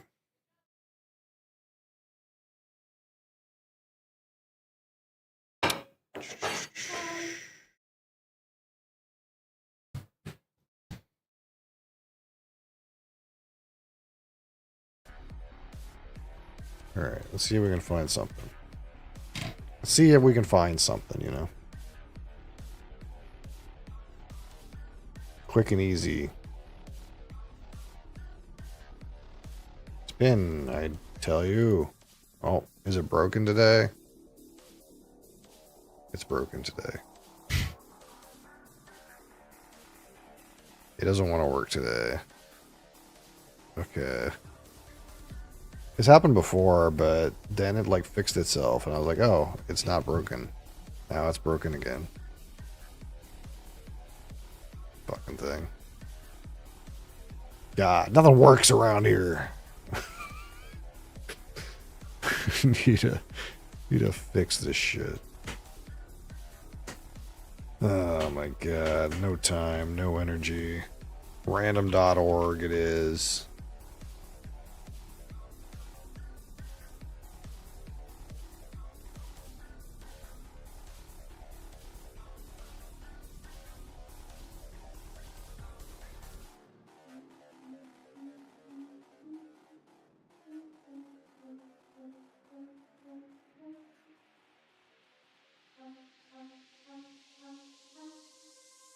How about Signal Hill Founder Select Overproof?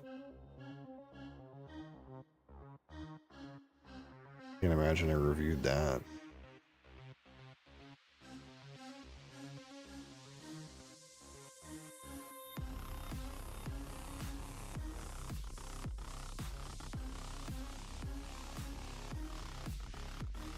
Talk about Canadian whiskey, everyone's favorite.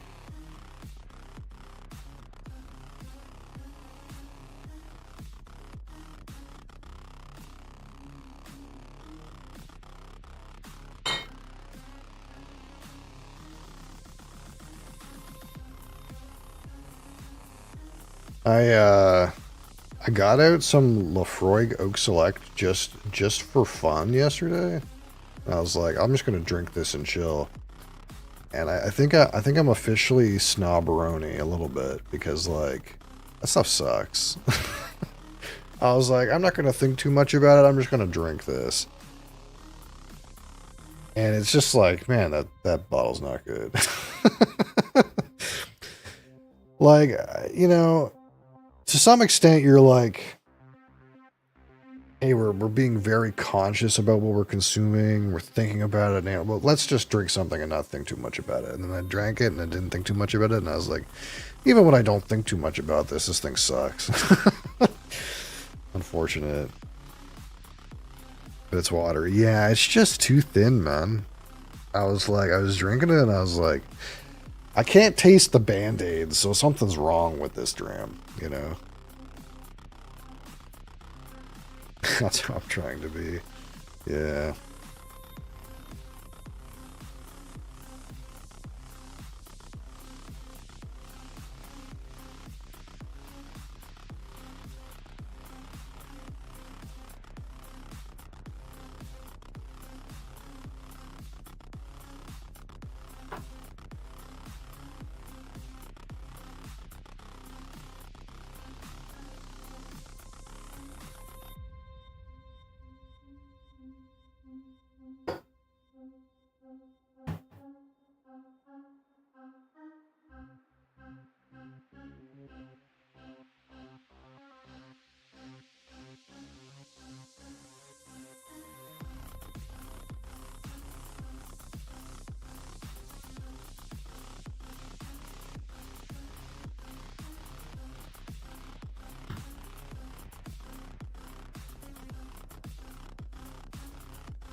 Put ice in there. I mean, if people want to put ice in their scotch, it's fine, you know. But there's a certain scotch that you put ice in. And that's not the one you would put ice in.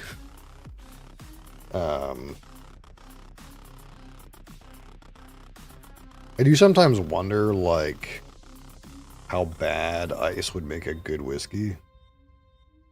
But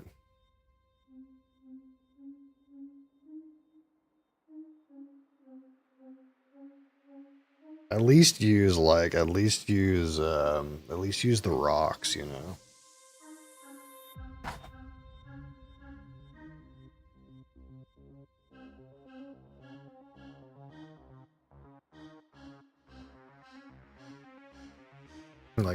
At least use like the rocks like this. That way it doesn't like dilute the fucking shit out of it. You know what I mean? If you want it to be cold and not taste good, at least use this. But yeah. Although I'm thinking like maybe I'll do some bits redeems that put ice and stuff. If people really want me to taste it with ice, I'll do it for $10, you know?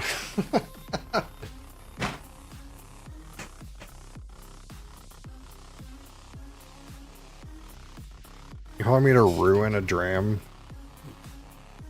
I'll do it for $10, you know?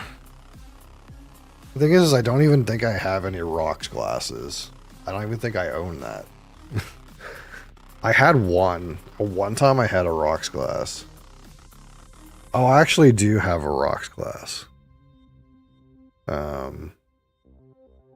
Someone bought me one of those kits once upon a time that like comes with like, you know, like all the stuff, but it's like not for like, it's not got Glens in it. It's got like tumblers in it, right? And you don't want to be like, I ain't gonna use this shit, but I guess I do have some tumblers. I don't know where those things are. It's around here somewhere.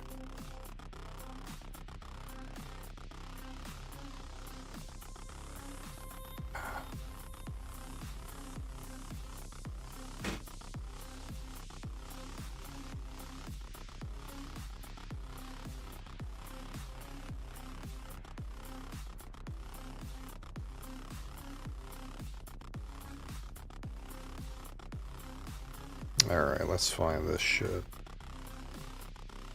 Boom! This is actually not bad. It's not a bad flavor. It's just not that complicated. It's a Newfie blend.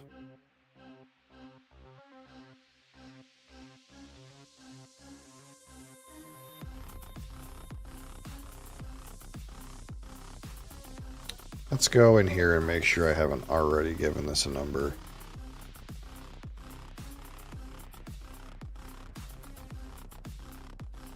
No.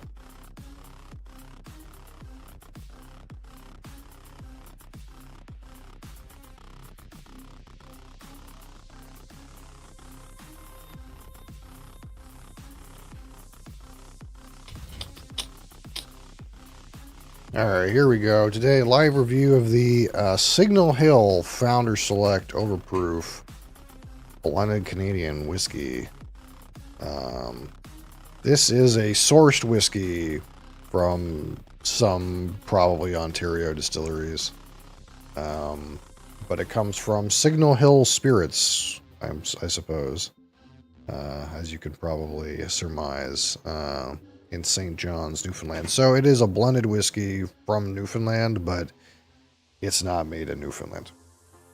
100%. It might be, maybe they blended it in Newfoundland. A cat butt is in this, I hope you guys are enjoying that cat butt. It is 56.3% ABV, 112.6 proof. It is non-chill filtered, but has had color added. And all I know about this is a mix of column still corn whiskey and pot still malt whiskey.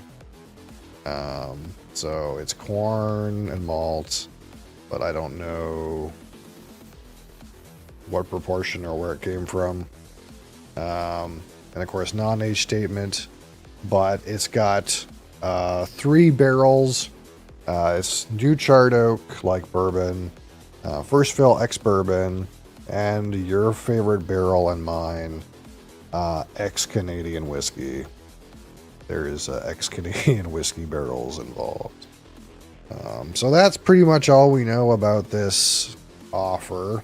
There is a 40% alcohol version of this. But this is the overproof version. I have not tried the 40%, and it probably sucks, but we could try it. I think it's around still. This particular version, I don't know if you can get anymore. I don't think it's available near me anymore anyway. This is kind of more of a limited founder's release or something like that. But this also did win some kind of award. It won like blended Canadian whiskey of the year at the Canadian Whiskey Awards or something like that. I don't know. I don't put too much stock in that, but I bought it before I knew anything about its award potential. And of course, we'll rate this out of 100, 25 for aroma, 25 for palate, 25 for finish, 10 for texture, and 15 for my personal subjective opinion. And we'll try to not taste any cat butt while we're doing it. Hey, you. You want some of that? I don't think so.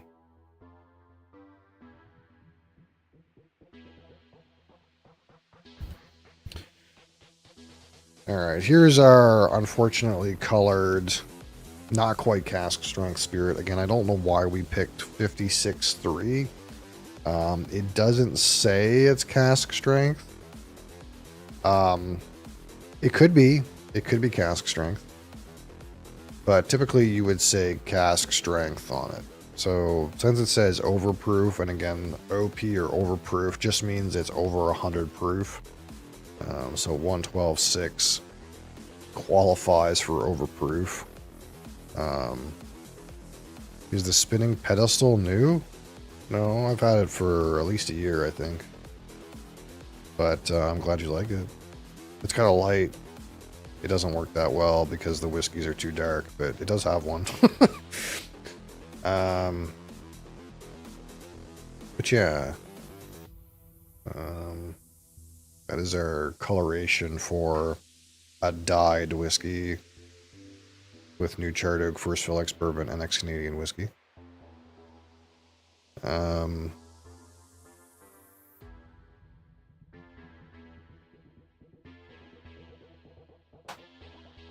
There's some of that weird cocoa note, so I'm just going to leave that for a minute.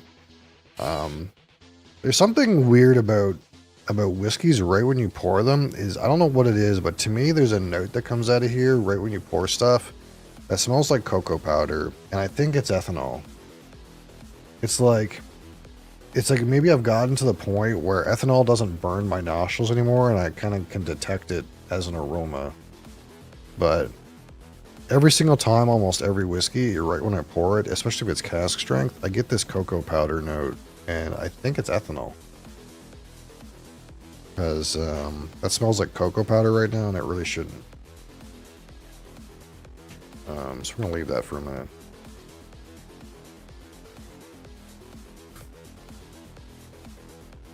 What I remember about this particular bottle is it kind of just tastes like liquid sponge toffee. That is my memory of it. I'm sure they say all kinds of things about caramel and oak and vanilla, but liquid sponge toffee is roughly kind of what I get out of this bottle in memory, which is really tasty. Like, it's really good. It's just one of those things where it's like, well, despite something being really good, that doesn't make it that interesting. It's kind of like, well, if you have some Jack Daniel's Tennessee Honey, that's really not that interesting, especially knowing that they put artificial sweetener of some kind to arrive at the honey flavor. So we don't tend to rate tastes good, but not complex that highly. This one is also a bit sharp in my memory. Again, 56.3 is right around the proof point that I prefer. But Um, I do tend to remember this being a little hot for that proof. Again, it all depends. We've talked a little bit before about how heat is detected when it comes to spirits, and you can have two spirits of identical proofs, and one will drink hot and one will drink not hot at all, and it has something to do, I think, with the remaining composition of the whiskey. So, for example, if you have a very oily whiskey, that oiliness might insulate your senses a little bit from being roasted. So, for example, when we tried kind of like a head-to-head a little bit, the really oily whiskeys tend to like be less hot than the drier kind of spirits. But I don't know the science of that. Just that this one came across a little hot for 56 in my memory.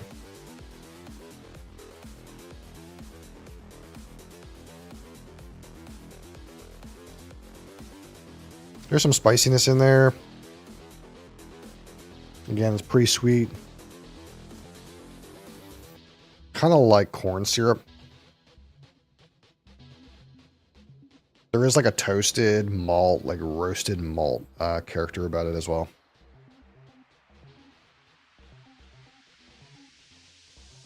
You can really detect that kind of corn grain, though. It says this corn whiskey is column still? Huh. There is something that is definitely like something that to me has to come from corn grain in here. Like the sweetness kind of feels like corn syrupy. There's also, again, like a roasted element, like roasted corn or roasted malt.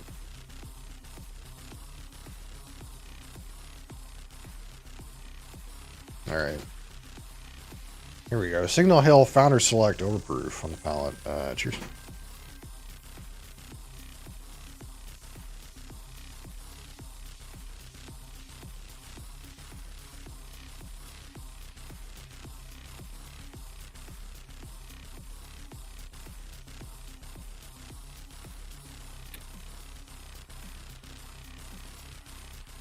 Absolutely tastes like Canadian whiskey.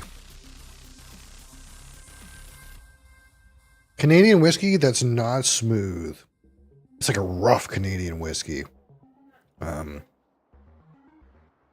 one of the things you associate with Canadian whiskey is like smooth, easy drinking, sweet, kind of creamy creme caramel kind of thing. And it has the same kind of sweet notes. You know, it has that kind of like creamy, sweet, slight molasses. Again, for me, sponge toffee, syrupy, creme caramel sort of kind of note. But instead of it being like, oh, so smooth, so easy to drink, goes down like water, it's got some heat to it. It's got some intensity to it. There's some fire in the belly. Like as soon as you get it over the tongue and into that back palate early finish, there's a warmth to it. It's a little bit intense on some of the, like, we'll say dark sweet notes, if that makes any sense. Like the really dark, like almost roasted sweet notes, like again, like dark sponge toffee or molasses, this sort of idea. Not oaky, really. Again, there is some amount of new charred oak in here, but I don't think it's that much. If I had to hazard a guess, you know, this does have some ex-bourbon in it, but if I had to hazard a guess, this is probably majority ex-Canadian whiskey barrel, which is fine by me.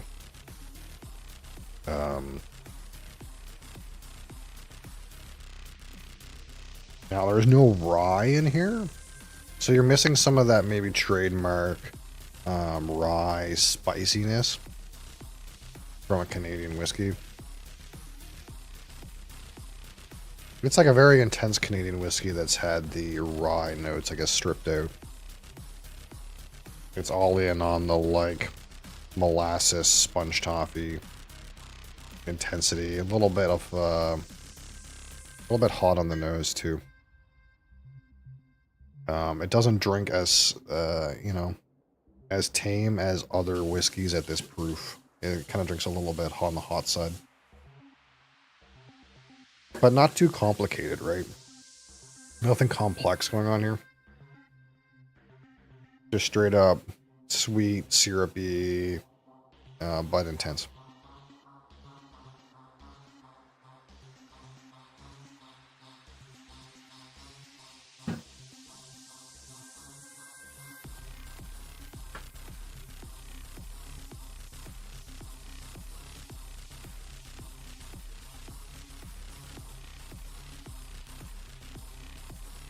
Like, it's really tasty, but there's not much to it, you know?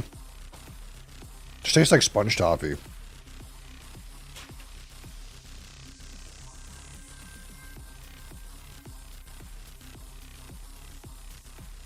I see on the back here they say something about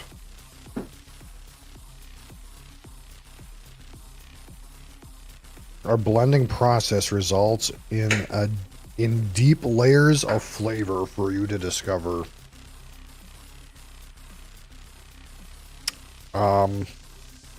Okay.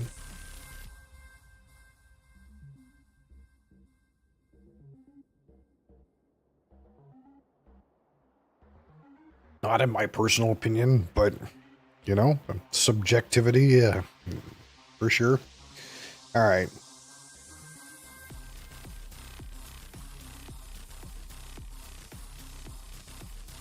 Let's think about the aroma. A little hot. Again, syrupy, corn syrup.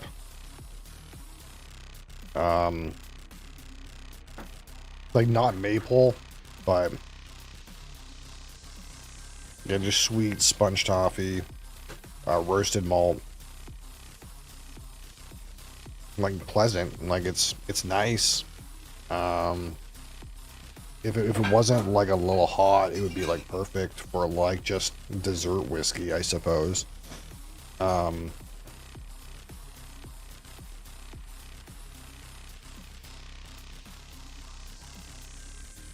15. All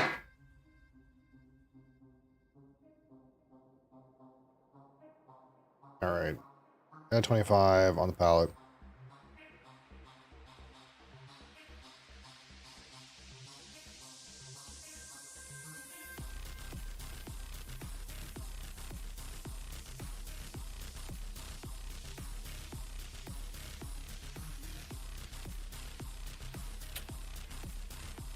Same, just again, sponge toffee, molasses. You might beg and get a spice in there. Strong intensity, but no real depth or breadth of flavor.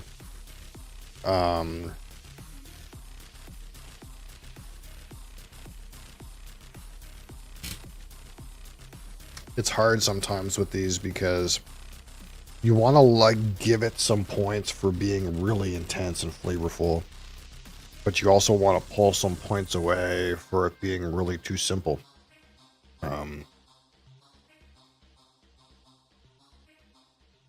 So you end up somewhere in the middle, like 15, I think is fine again here too.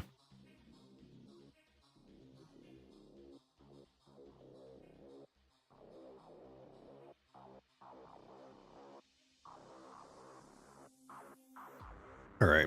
So out of 25 on the finish.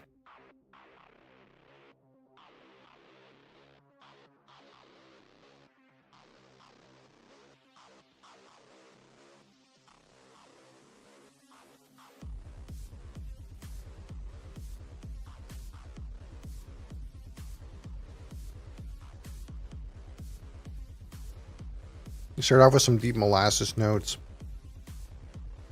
You get into that sponge toffee, some like darker roasted kind of components. We'll call it roasted malt. Can't detect a barrel note at all, which is like weird. Like usually you get some kind of wood on the finish, even a faint wood. Not there for me really.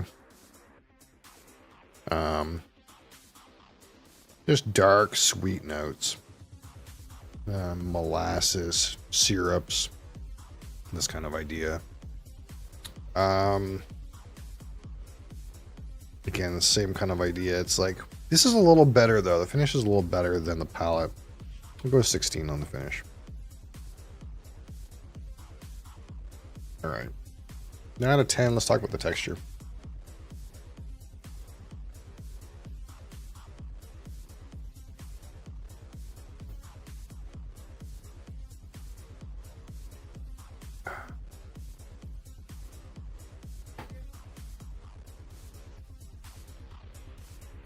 Yeah, there's a real corny kind of note in here.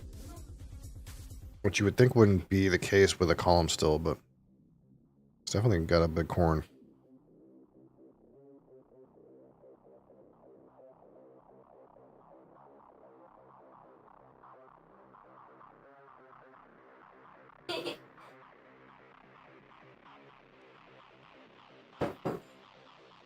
Texture comes across kind of okay. Not watery, not particularly thick. Give it a 5, right down the middle. So out of 15, my personal subjective opinion with this Signal Hill Founder Select Overproof award-winning blended Canadian whiskey. I think ultimately it's really tasty. I think like someone who can take this level of heat will find that they're well rewarded with an intense sweet experience. I don't know how well it stands up to ice, I suppose. But it's kind of a weird odd duck of a whiskey because again, it doesn't have maybe the complexities and nuances that someone who's looking for an overproof whiskey might want. But it does provide a very like strong, sweet presentation, a certain intensity that would like drive away someone who is looking for just a sweet dessert kind of whiskey. So it's kind of in a weird, funky place. I guess for the maybe even for like the bourbon drinker who wants a high proof Canadian whiskey, maybe something like that. You know, you can take the proof. You know, if you can hang with 56% alcohol, you'll be rewarded with a very intense, flavorful Canadian whiskey. So long as you're not expecting, you know, to find much in it and just try to find an intense sweet flavor. It's kind of like a dessert whiskey, really. It's just all syrups and creme caramel and molasses and sponge toffee and this kind of idea. It's not really got a lot of complexities to offer. But you know, it's not like any other whiskey that I've ever tried though in some way, because all these Canadians tend to be so soft and approachable that you don't often see them at this kind of robust proof. So that makes for an interesting experience. So overall, does this stand out enough to say it's a standout whiskey? Probably not, but it is doing its own thing in a kind of a nice way. We'll give it a 6. I think that's fair. 6 out of 15 for my personal subjective opinions. We got 30, 45. We got 50, 56, 57. 57 out of 100. And we call this good. It's good still. It's good. It's good. You know, and that's what I think a lot of whiskeys are gonna, you know. We give lots of mid 50s and low 60s scores, and that's just because it is what it is, right? You know, a lot of whiskeys that we're gonna buy because we're like, hey, this could be good. You know, they're gonna end up being pretty good, not truly great, but not dog shit, and that lands us somewhere between 50 and 60, right? So again, another kind of mid 50s score, not a bad whiskey. And I guess it comes down to the price you're willing to pay. I think this was only like, how much was this? It wasn't expensive. We still have some for sale.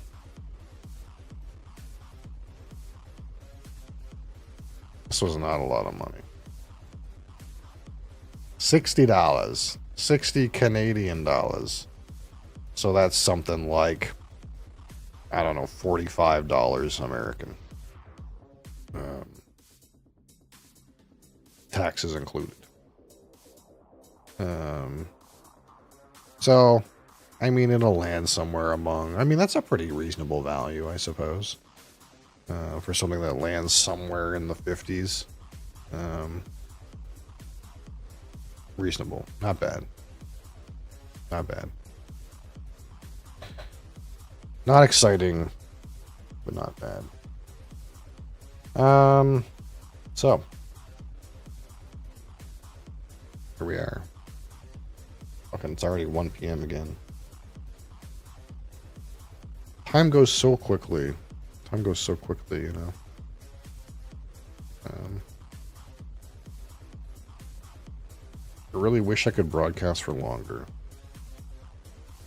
I suppose I could broadcast for longer today, but at the same time, things need to get done. Need to get some things done. God. So thank you guys for being here. I appreciate you.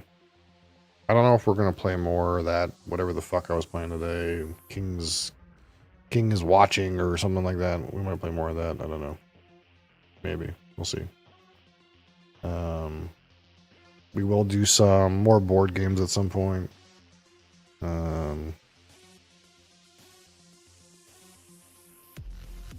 Things are happening behind the scenes. I should write some fucking blog post type shit too.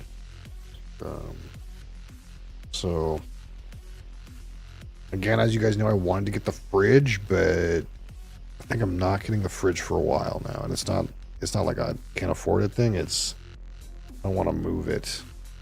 I don't want to bring it in here and then move it out again. So we might be moving. That sucks. It sucks to move, but it's all good. It's all good things. So things, some things are kind of feeling weird installed until